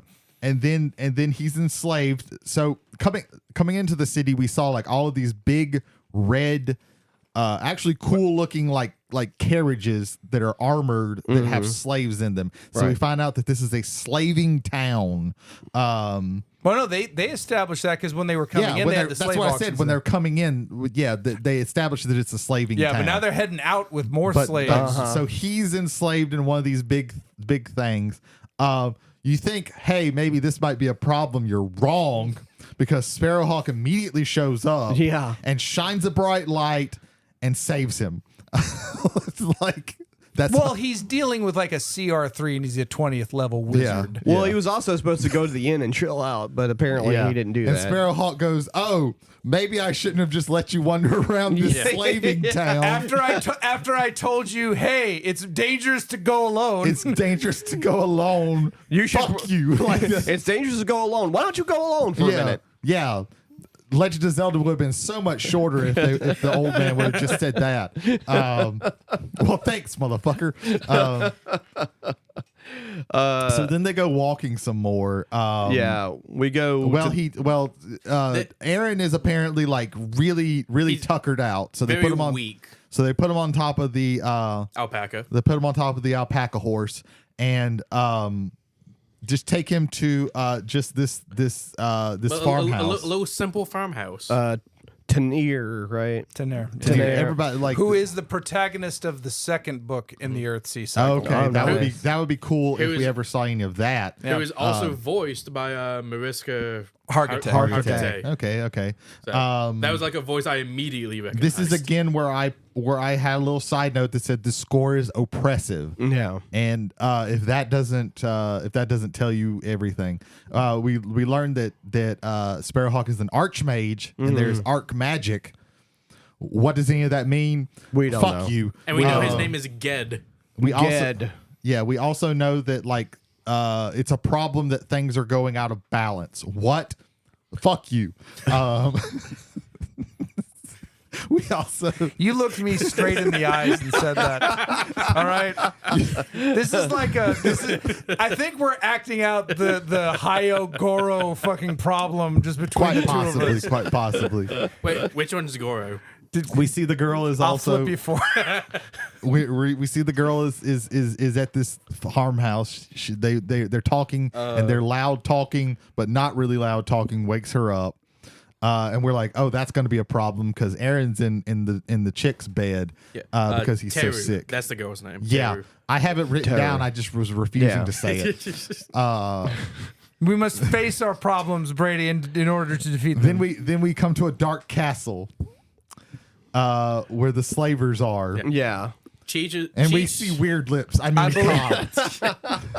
The character's name is Hare. But, Yeah. but for the bit, Cheech. Keep Yeah. good. Keep doing Cheech. Cobb Space looks like the one thing from Spirited Away. He's Yeah. got like the weird, like pale look with the little like diamonds on his eyes. Yeah, if you want No Face to be more uncanny, this is it. His head is in the shape of two hills. Like it just goes up. His and head is down an and they go. almond. And It's- Cobb is voiced by Willem Dafoe, who is but you wouldn't know it. a phenomenal No. I knew it a immediately. phenomenal actor, and he is making a choice, and it is a bad choice because all he is doing is he is whispering and showing absolutely no emotion. So this is, I have in my notes the last thing that I wrote: most, period, boring, period, Willem, period, Defoe, period, performance, period. I need you to hold that thought for a second. Jody, worse. Willem Dafoe is the voice of Cobb in Tales from Earthsea. Or Eddie Redmayne in A Jupiter Ascending. Which one's worse? You can say this. All right. No one else at this table has any basis. Where have you found this slave? Is it not? There's your answer. They're both pretty bad. They're both. Are you putting them on par? So Cobb, At least Eddie Redmayne's was funny. This is just. You could also hear him. Yes. And this Cobb talks to his main side dude, and he's like, "Well, where are my slaves at? These slaves, something. Yeah, where are my slaves at?" He does some magic on Cheech. No, wait.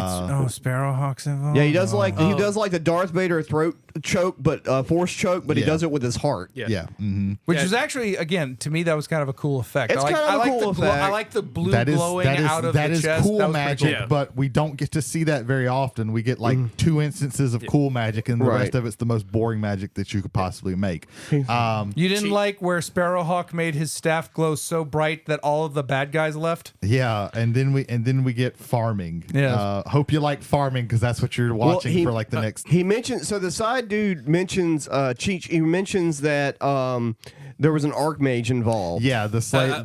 A mage with a scar on his face. Yeah, a mage with a Cobb scar goes, on the face. And then Defoe goes, "Oh, Sparrowhawk. Oh, that's Sparrowhawk.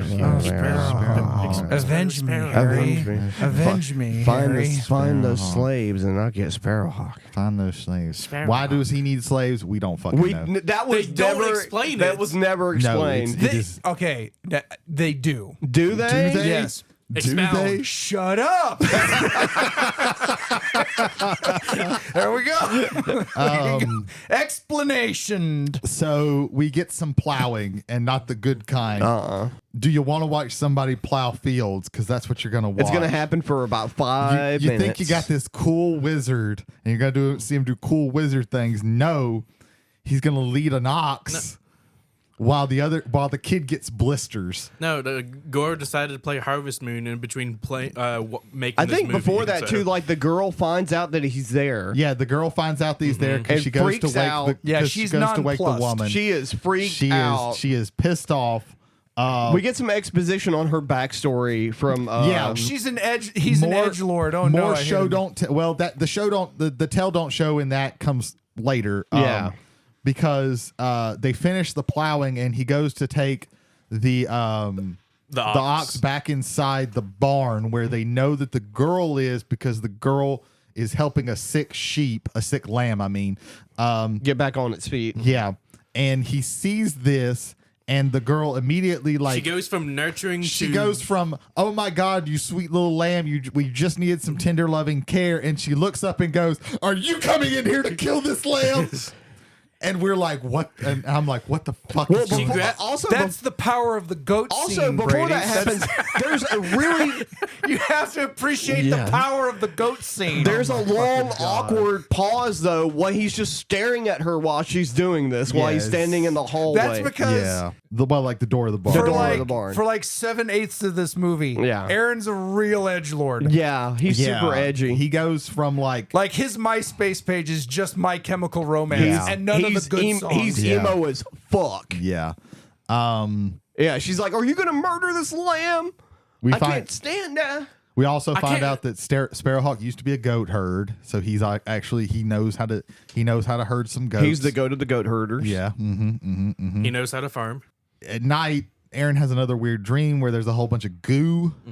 Oh yeah, the And goo. the Don't goo you mean dream. that the goo at the end of Nausicaa, at the end of Basically. Mononoke is now infested this movie? That's how It much looks, of it there it was. looks very similar. And then there's also An image of his father. That image of his father with the hollow eyes and the melting face. That is a cool That look. was great. Cool. That is a cool look. I like that dream. Like really and truly, I do like that dream scene. I missed a couple. We got to do some Ghibli food watches. While they were sitting by the fire, they were eating bread. That looked pretty good. There was a stew that they cooked, and then I think later on, the older lady makes them sandwiches. There's just a humongous slice of onion, a humongous slice of cheese in between bread.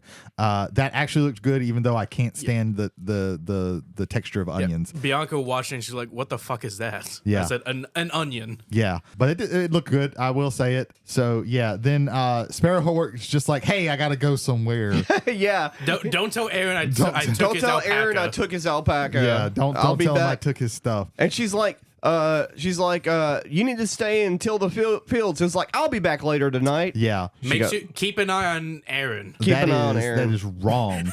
None of that happens. Then we get some old gossipy bitches. Oh man, I hated these characters so much. Yeah, they're and they terrible. never get a comeuppance. No, they don't. No, they're Well, just actually, they get a little bit of a come up, I guess. they talk shit about the young girl. They say she's a witch. You talk shit about Tenor. They talk shit about everybody. They sell out immediately. Yeah, Like they don't even try to bargain. The slavers come up and are immediately, where are they? And they're like, oh, they're over here. No, He's like, he goes, I'll give you a gold coin if you tell me where they are. "There's an Yeah. old witch at the top of the hill. Thanks, sucker." And then Yeah. just rides off. That was kind of funny. That was the Yeah, closest they talk. got. But the funny thing is, they talk shit about her and then go get medicine for their children. Yeah. From her, and then the and then slaver talk more shit and about talk her. more shit about her. They even say, "I'll pay you back later for the Yeah, medicine." yeah. You can pay me back when you can. And the lady's like, yeah, it's fine. Okay.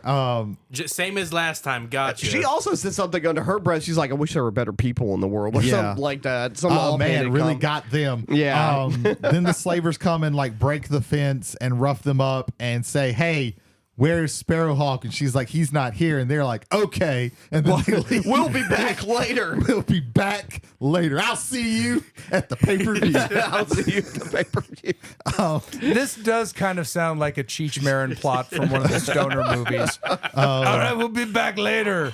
Yeah, And then they were back later. and Yeah, and when they come back though, Aaron's gone. He just decides to fucking up and leave. Then right? we get some backstory on Teru. Oh, We find yeah. out that she was fucked up. she was burned as a young child because they thought she was a witch. Her parents did that. and her parent and the She's lady got took her in. marks on her arms and hands from I chains and completely shit. missed that. Yeah, she had marks on her wrists. We get a good 5-minute long singing sequence. Yeah. Oh my God.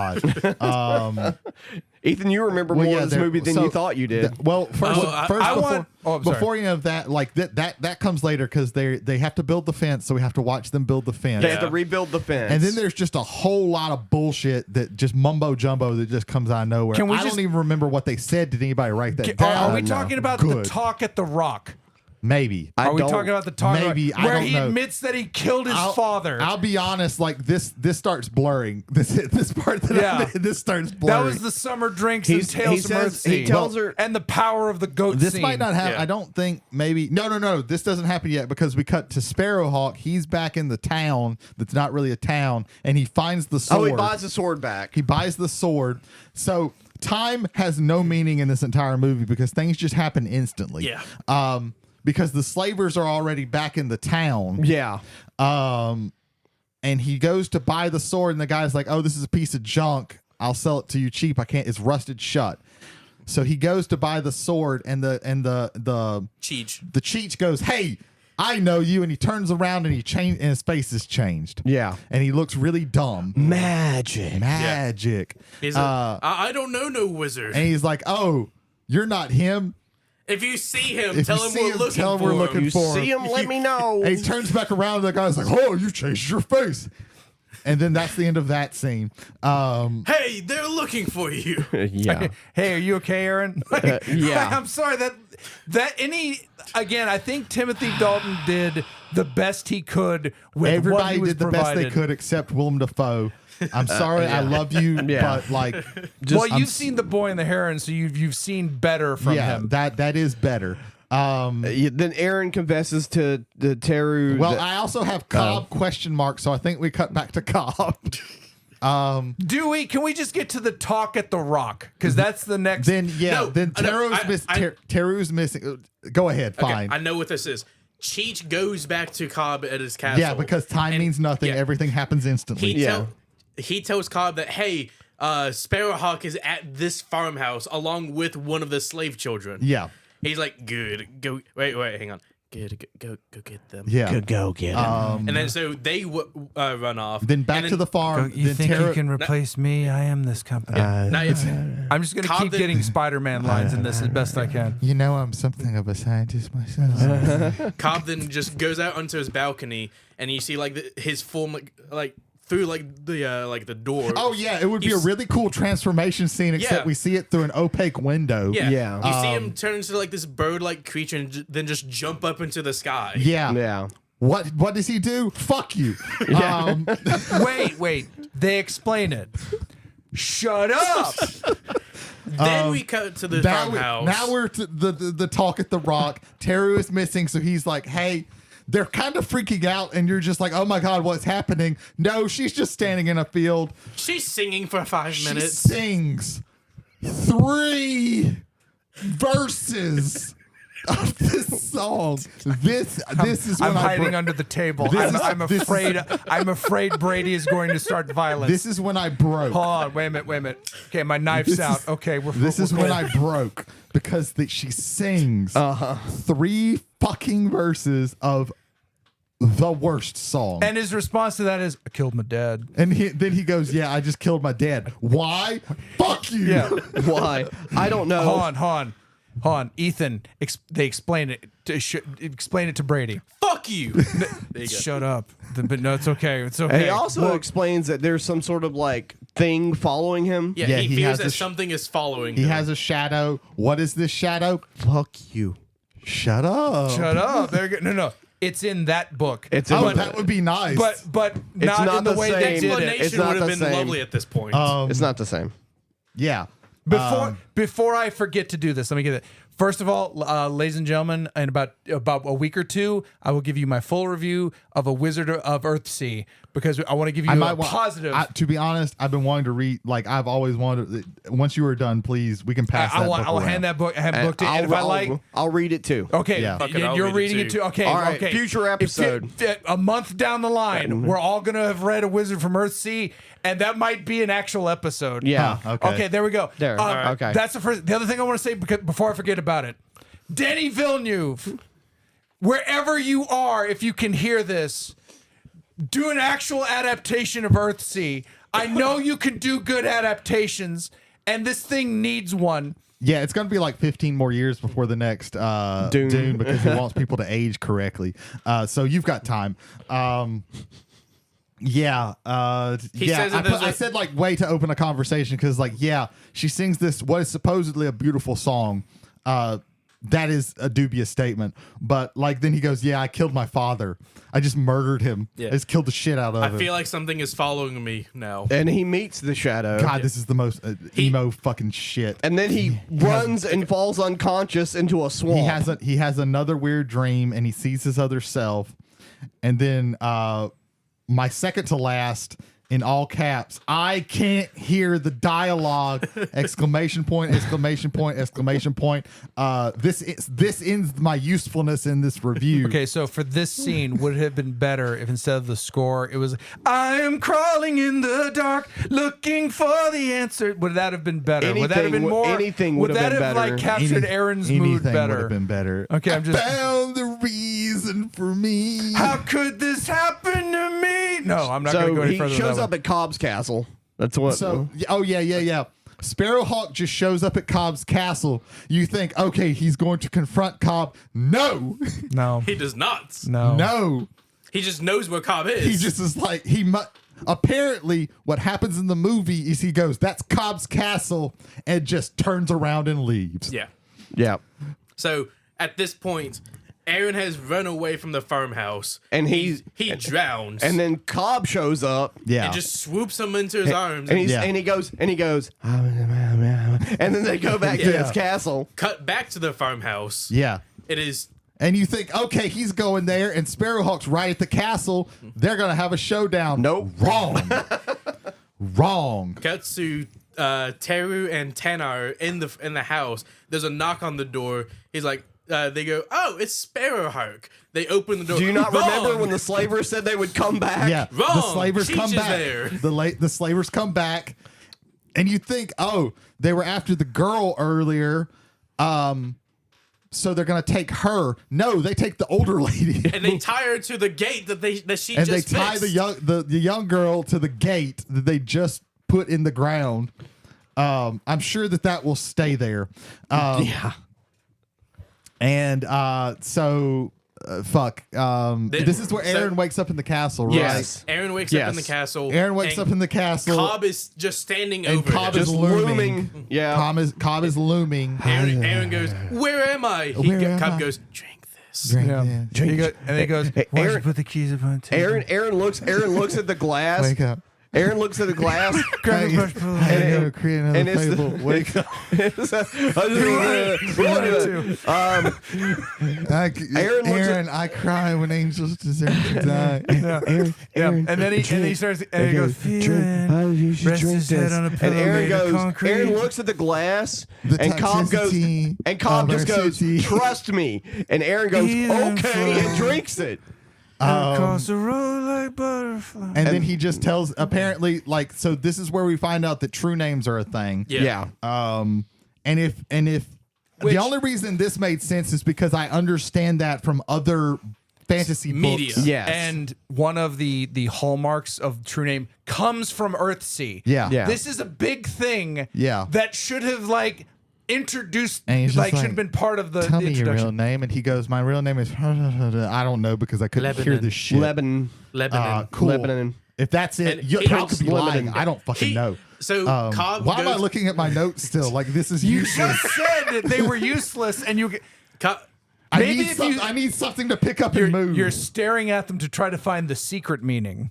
At this So now point, Cobb knows his true name. What does that actually mean? We don't fucking we don't know yet. Okay. Does this Cobb- matter? Not really. Cobb explains to Aaron that he's after eternal life. No. He says Sparrowhawk is after eternal life. and he's going to kill him. And that take he is him. the key to eternal life. Yes. And I have the doorway, and you are the key to the doorway between Life and death. life and death. And You were he's- really struggling to get these words out. And Sparrowhawk is like, now he spent 5 minutes with Cobb. He has spent like maybe a week with Sparrowhawk. And he goes, okay, I trust you. Sure. Cobb is Oh, you're an edgelord like me, so yeah, he never once goes, no, He's like- you're probably lying. He goes, yeah, sure. he's like Grand Moff, And it could edgelord. be, and it could be implied heavily because it's not explained that he has some sort of hold over Yeah. him. Yeah. We don't fucking We don't know. We don't fucking know. We don't know. And he goes, sure. You're telling the truth. I believe you. I'm going to just hang around you, I guess. At this point, also while this is going on, I think the slavers might have attacked after this, but who fucking knows? what's Who her fucking name cares? has uprooted herself from the Yeah. gate, Teru. Yeah, Teru. She fights with the gate and wins. Good for her. and then comes across a mirror image of Aaron. Not yet. She Sparrowhawk Yeah, gets because there. Sparrowhawk shows Yeah, back up Sparrowhawk because you getting think captured. Sparrowhawk is at the castle. Yeah. but wrong. Yeah. He's coming from exactly where the slavers were coming from and did not see them. Yeah. So, and he goes, "Oh, what happened?" And she goes, "Oh, they kidnapped the woman. Sparrowhawk goes, "Here, hold this sword for Aaron. I will be back." Hold this sword for Aaron. Stay here where it's safe." Yeah. And then she goes, "Well, no." Yeah. Which is good because Yeah. Sparrowhawk gets imprisoned Gets by immediately Cobb. captured. Yeah. He shows up.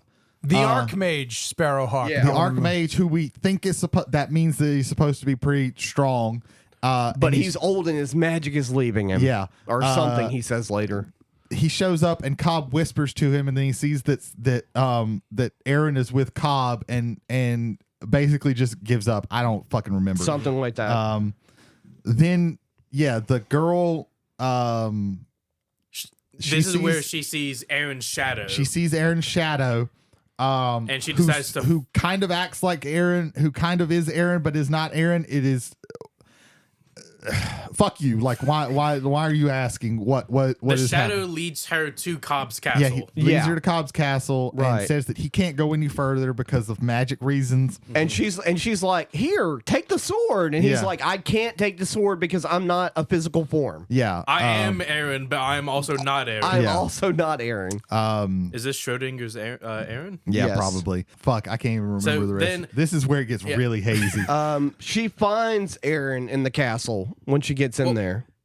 The shadow tells Teru Aaron's true name. Yeah, that's right. Yeah, okay, and that's supposed to help somehow. Yeah. How We find out. So then this is where Teru actually starts find that going into the castle, like climbing up the sides of it. you could be lying about all this. I don't know. She overhears Cheech saying that, hey, in the morning we're going to kill Sparrowhawk. Oh and yeah, they're all Tanar. sitting around, and I actually did write down that they're eating some food, and the food actually looks pretty good here. I can't remember what they're eating. Right. Again, it's all a blur now.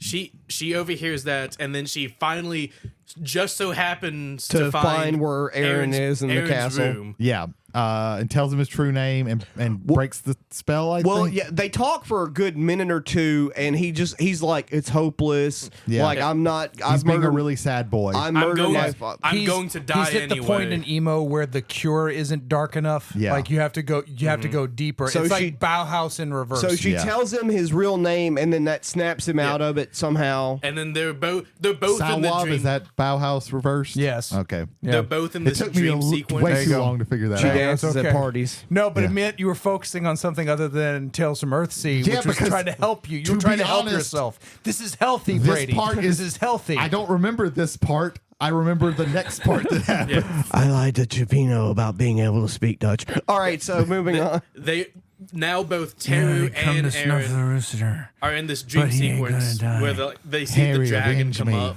They see the what now? And What then did you say? Let's continue to whisper as Cobb, No, because This and is they a- this will review become and we'll be fine. unlistenable, This and is it's a already fucking- It's bad already as pretty- possible. You know Yeah, what's it's- unlistenable? Fucking Cobb. Yeah. So Teru I tells don't know that- Aaron her true name now. yeah, also. they Yeah. Yeah, Tehanu, which is the title of the fourth book in the Earthsea side. No shit. Look it up. No, you called me a liar. You look at the fuck up. Pause. We do you not- sit right there. we You- do you not look It at- is look at the almost fuck 1 up. o'clock in the We do morning. not We're have not. time for No, this shit. that boy called me a liar. We do not have Yeah. time for Is, this. is it? We do not is have it? time for Is that. it? Okay, we can keep going. Okay. So let's get to the part that I remember, and that Okay. is he has Sparrowhawk on the ramparts. That's Yes. immediately next. Okay, Yeah. he has Sparrowhawk Good, on the 'cause it was ramparts, going to and he be, says regardless. something. Yeah, he mumbles. And apparently Sparrowhawk is powerless, can't do shit. And he's just like, "Oh, it'll all be fine." And Aaron It is comes almost up, morning. and Yeah. the triumphant moment is Aaron draws the sword. Well- you think this matters? Yeah. I promise you, it does not. Like at this point, Cobb his form is starting to get really weird looking. Not until he actually gets attacked. By Okay. him. Yeah, and he gets his staff hand cut off. Right. Yeah. So you think, oh, this is the cool moment where he defeats the bad guy with the magic sword. This is gonna be really cool. He cuts his arm off and nothing changes. Like, Yeah. Yeah, Cobb just starts getting really weird. his and- hand turns into that black goo and then returns to his body. Yeah, His- and then he and says he's like too powerful now, and he starts getting really desiccated because until this point, like Cobb is very like smooth skinned, Yeah. and very androgynous looking, His skin starts to become not skin. and he looks like he's starting to dry out. It is the daytime, and the gets- sun is probably pretty hot. It almost looks like his body's just melting. He really needs some water. yeah. And apparently this is not enough. Aaron is like, I used the one move that I know. I used the stabbing that I did earlier. So Cobb pretty much chokes her out. Yeah. Chokes out Teru. Cobb starts like growing. He starts growing. He has Teru. Yeah. And he starts growing larger, and he's saying some shit. I don't It's remember what he mumbling. says. It's very mumbling. There's a point where His eyes start getting black. He starts saying, And we sunken. are There's a point where like the Boom. floor Here comes underneath the them boom. collapses Here comes in. the Yeah, ready or not. the floor collapses. The bodies hit the floor. The bodies hit the And the body hits the floor because he basically no. That was good. No, but it was like, oh no, she's dead. Yeah. Sorry, man. This is where you remember. Oh, this is the weirder. This is where. Are we sure? Are we sure that Willem Dafoe wasn't on ayahuasca at might this have point? been. I would have also been on drugs if I would he does go, she's dead, she's dead, she's dead. Oh, Yeah. she's dead. And Aaron freaks the fuck out. And Aaron No, freaks. he doesn't do anything. Does- He just lays Yeah, on the ground. nobody really reacts like strong emotions don't really happen. Everyone's in this. taking their own sweet time with Yeah. everything. Everybody is on Ambien in this Yeah. movie. At Yeah. this point, Cobb like turns and walks like, he saw him this morning. He saw him this morning. And then for some reason he decides to turn that around. was creepier than Yeah, what was yeah, that. That was yeah. good job, man. You should be in the remake of Tales from Earthsea. Yeah. And then Shut up! Shut up. And then rising like a phoenix or some other city from Arizona, Teru is now a dragon. It's not just that she's a dragon. It's that out of fucking nowhere she's a dragon. Yeah. That's She what I'm saying. dies. Why is she a dragon? This has not been established. No. Why is she a dragon? Fuck you. Yeah. Yeah. Or shut up. Whichever flavor of This of is that also you where it prefer. gets hazy, so you all will have to say what happens next. Flames start rising around Okay, her, okay, that and then sounds- she burns Cobb up. She basically. burns Cobb up. Okay, cool. And then the entire building starts to collapse. And then Yeah. Aaron finally decides to get up from a fetal position, Yeah. jumps in the air, yells, Tehanu! Yeah. Yeah, That's it. And then you get to The like next part I remember is they're flying. I thought they both were dragons, you but I get was like wrong. I did too. Yeah. And there's a first person perspective shot. By this point, to be honest, I am also playing Marvel Champions. There- So I am completely disassociated from this movie. I want to get not Marvel Snap, the phone game. Marvel Champions, where you have cards. I physical literally cards. paused Physical it, cards. set up an entire game, Yeah. and was like, because I was like, let me play this afterwards, and then I set it up, and I was like, fuck it, what's the point? And so like when he jumps off, there's a first person perspective that's kind of cool for a second of like just like a camera going into the. I will say dragons look pretty cool in this. The I water. did like the dragon design. the art The design of couple that of times was that you see amazing. them, And the then you dragons see do him look cool. riding the dragon off to the side. Okay, he's on riding the dragon. That's why I thought that they were both dragons. And you would think like, okay, the movie could just cut here. Yeah. like this could just That be would the end. No. that would be good. No. It would be a decent ending. It would be a decent ending, but that's not what No, we we get. go back to the farmhouse. She's back as a regular girl. No. So Okay. First of all, they land in a field, and for some reason she changes back into a human. I Right. remember this part. Before it's like he holds his hands out and it's like she puts her dragon snout in Yeah. his hand. Oh, yeah. It And cuts it's to like- Aaron. They could have Yeah. ended cuts it to the there. dragon. They Yeah. could end it there, and that was the poster for the movie. Yeah. And then we cut back to Sparrowhawk in the farmhouse because we have to, motherfuckers, we are going to see what happens at this goddamn farm, and you're going to fucking like it. Yeah, they're gonna plow again. And Sparrow again, we have to get in some more tell don't show where Sparrowhawk just goes, "Hey, I'm gonna be here and I'm just gonna farm now. Yeah. And don't worry, they're dragons, but they'll be back." And then Aaron tells Teru, he's like, I've got to go back home and face my fears. I have to face what I've done. And I he has face to what face punishment for killing his father. For killing Do you remember the opening For thing regicide. for the movie? For regicide. Regicide and patricide And combo, baby. Yeah. Combo. And then he tells Teru, I hope we can see each other again someday. No! He's gonna be in prison! No, regicide. He killed the king. He's going to die. He is going to be killed on sight.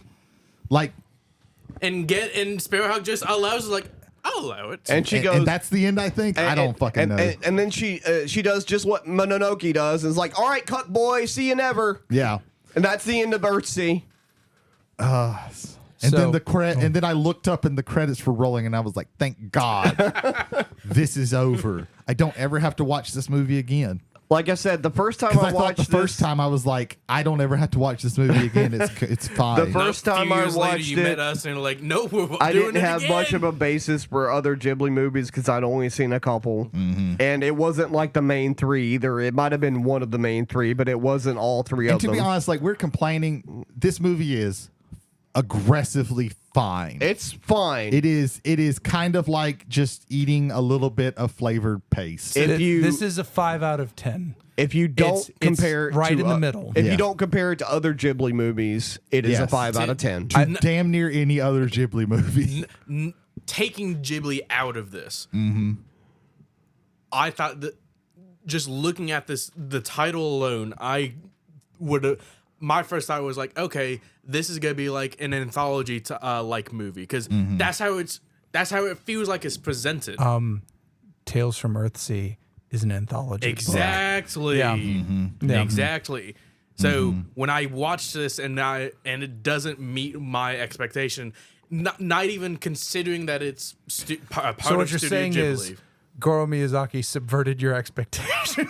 That's what's baffling about this movie is that, especially like knowing some of the like background of the actual Earthsea books, it is made like it is supposed to be for people who know about, because when you see Sparrowhawk, they act like you're supposed to go, oh my fucking God, it's Sparrowhawk. I didn't know he was gonna be in the movie. He takes his hood down and it's got the white scar and you're like, oh, and then you have that There's this music triumphant bump swelling, and it's like, yeah. and you're like, and like it acts like you're supposed to be somebody who's read the Earthsea novels Like and he's is really supposed to be into revered it, and by it's supposed to be everyone. cool. But then, like from what Jay has told us about the background, like it doesn't follow any fucking book. And that prompted me because I think Jody, it was because in the chat that we had going into the episode, he said this movie has everything and nothing. Well, spoiler, that's because this movie literally has everything and nothing, and it's all like woven into one. Yes. Pieced together through six different like stories. when you remember when you were a kid and you were like, okay, when I put blue and yellow together, they make green, and when I put purple and green and put these colors together, they make different colors. What happens if I put all the colors together? It makes a brown gray slop. There you go. That's Tales from Earthsea. A brown gray slop. It's a rainbow of Play-Doh all mushed together. Yes. So 2 years prior to Studio Ghibli and this, the Sci-Fi Channel had a 2-night miniseries called Earthsea. This is an article from Slate from 2004 by one Ursula K. Le Guin. That name sounds familiar. Someone says if we've heard that before. And it is entitled, the full title of it is A Whitewashed Earthsea. So I'm just going to read, to me, I'm going to read the point that I think is the sharpest spear in this. A far cry from the Earth. A far cry from the Earthsea I envisioned. When I looked over the script, I realized the producers had no understanding of what the books are and no interest in finding out. All they intended was to use the name Earthsea and some of the scenes from the books in a generic McMagic movie with a meaningless plot based on sex and violence. The Ghibli was the second attempt at a fantasy classic. Right. And this one was actually even worse, which is why I think another thing that pushed her to go, okay, Hayao Miyazaki. Right. I had this happen and it was fucking garbage. Right. Do something with this. Right. And Suzuki was like, Goro, you're up. Let's go. Yeah. Let's go. And boom. It's we've talked about Amber. Amber has kind of drifted out of the consciousness because no one's adapted it. Right. Period. Earthsea has fallen out of the consciousness because the adaptations we got were subpar.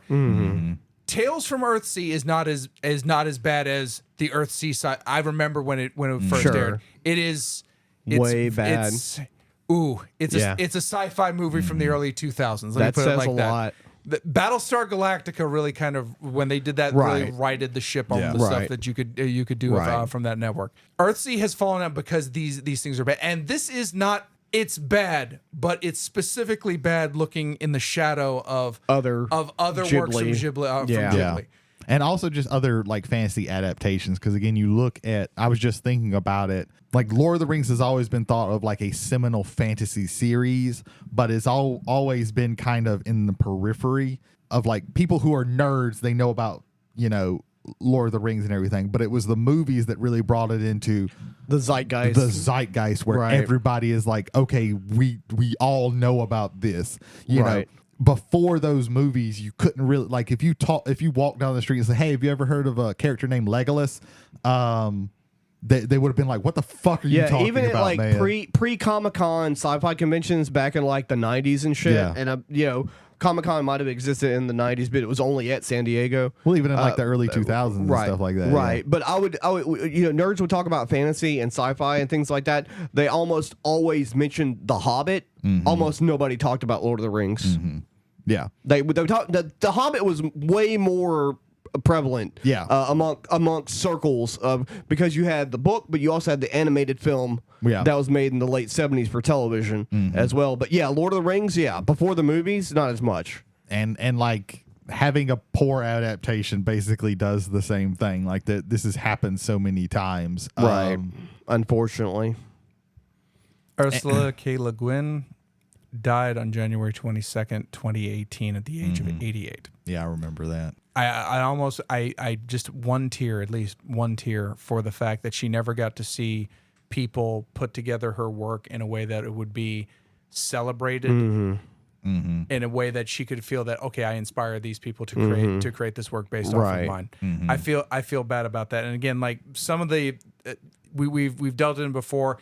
I highly recommend looking up online stuff involving particularly this production because there's so much personal and professional going on behind the scenes of this thing that are, for me, very fascinating. Gotcha. Yeah, like I said, I feel like, and I don't want any of this hate to be like towards Goro Miyazaki. I think he's doing the best that he can. He's just not at that level and probably never will be. And sometimes that, and a lot of times that happens when you have, you know, somebody who is so good at a thing, and then they have children, and those children kind of follow in their footsteps, Right. and they just aren't there because it doesn't always pass down like that. You have to like go into a like similar avenue, but a little bit different and put your own spin on things. Yeah. Like Ivan Reitman's son. I can't remember, but there's also, you know, Brandon Cronenberg, Right.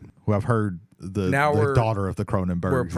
We're approaching Nepo babies, which in and of itself can be its own topic. Sure. I don't want to necessarily curtail it. Right. I would say this again, looking at Goro has 3 films. His second film, From Up on Poppy Hill, has very positive reactions to it, both I mean, if we critically do that and again, audience. that might be one that we actually want to, you know, visit. It may not be his, might not be fantasy. It may be slice of life, Sure. or it may be a point where Tales from Earthsea was too much for him, and this is something that weighted on down the line. Well, was- also like that was a Earwig and the huge- Witch, if that would have been traditional animation, maybe, who knows? Maybe because also with that one, it's computer animated and Poorly. They were just not like Japanese animators just weren't used to that style. Yeah. The computer animation Right. that they even now, like back then, like that was like one of the earlier like Japanese animated That and also movies. didn't that that movie come out in 2020? Like 2020, yes. Yeah, it came out, but it was. Is it okay to maybe just put into the argument also there that the post production due to COVID might have had an It issue? had probably already been almost probably finished already before. been finished. I think. I don't think Hang that on, had much to hang do with on, it. I'm finding it. Well, But Release date October of 2020. right, but I feel it like takes a couple years to make one of those. Yeah, it's more about the fact that they just didn't, because if you look at that compared to like what Pixar was doing in the same year, Time frame, just because of the difference in how much like Pixar, they've been doing this for 25 Yeah, years. there's a level of experience, not Yeah. just with the directors, but with And the these- animators, with the these people technology have- as well. Like it looks so bad Because and it like looks- so bland and lifeless. Right, because the thing with studios like Pixar and Industrial Light and Magic is that they've evolved with technology and also evolving technology by creating it as they are going But along. also, from what I've heard, the story in that one is bad. Well, but like anyway. maybe like I said, so we don't torture ourselves. Maybe next time we do, if we do this, decide to do this again. Yeah. Maybe we watch known to be good movies because fuck. But and maybe we can try from Up on Poppy Hill. Sure. I had either known and forgotten or did not know that he had directed that one. Right. We have one more coming up. One more. But before we talk about that, Yes. let's do some friendlies. Friendlies. We don't have as many friendlies as we used to. We don't have not many. because we're not friendlies, because they have hit the pause button. Yeah. Ethan, hit a podcast. The Completed Podcast, a Magic the Gathering centered podcast hosted by Christopher Vega, Brandon Scott Tanner, and Brandon Smith. They have deep studied conversations about the history of Magic and competitive play and just Magic in general. They are good friends of the podcast, Brandon Scott Tanner being a professional Magic the Gathering player. Check them out, The Completed Podcast. Brady. Whiskey and Wrestling is a podcast where our friends Jason Holder and Michael Hill talk about the weekend wrestling, sprinkled in every once in a while with some older reviews, some reviews of older wrestling shows. They also pair that with a whiskey of the week. Sometimes they just get a hold of other liquors, but it's mostly whiskey. So if any of that sounds interesting to you, check them out wherever podcasts are harvested. Jay. Bearded Drums, Stephen Nelson II and Jarrett Taylor take you through all things drums from gear to gigs, along with performances recorded by Stephen Nelson II and placed on both YouTube and all major podcasting avenues. Ethan. Fearology, a horror themed Say it again. Fearology. Jody goes on a history of his personal takes on horror and the horror genre, movies and TV shows alike. We should be expecting an episode sometime in the future. Some point in the future, not a specific time, but in the future. Fearology. Jay, tell us about our lovely place here in Goshen, Mississippi. We would like to thank MacNarb Gaming here in Goshen, Mississippi, owned solely and operated solely by Cameron, God of Gaming Spanier.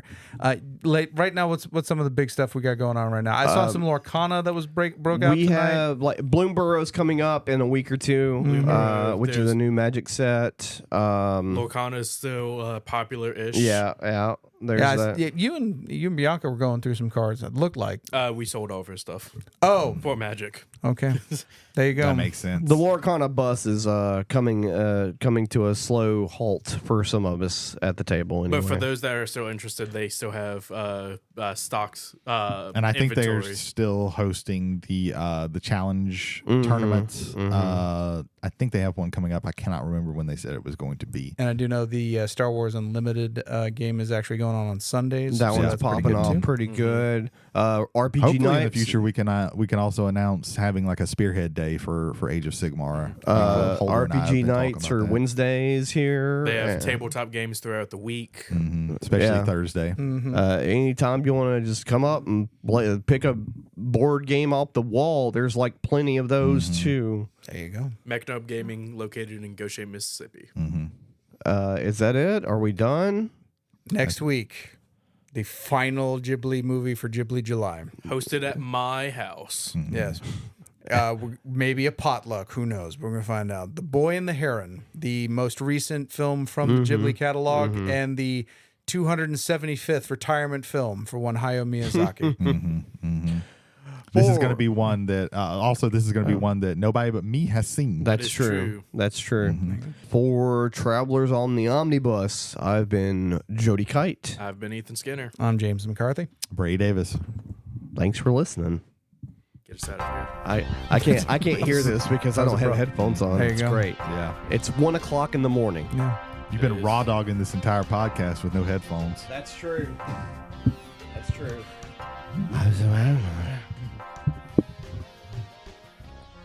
Once more, you'll open the door. You guys are still here. And you're here, and Go. the heart will go on. The podcast is over.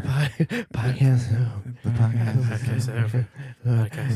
When I was doing the lighthouse. Avenge me, Harry! God.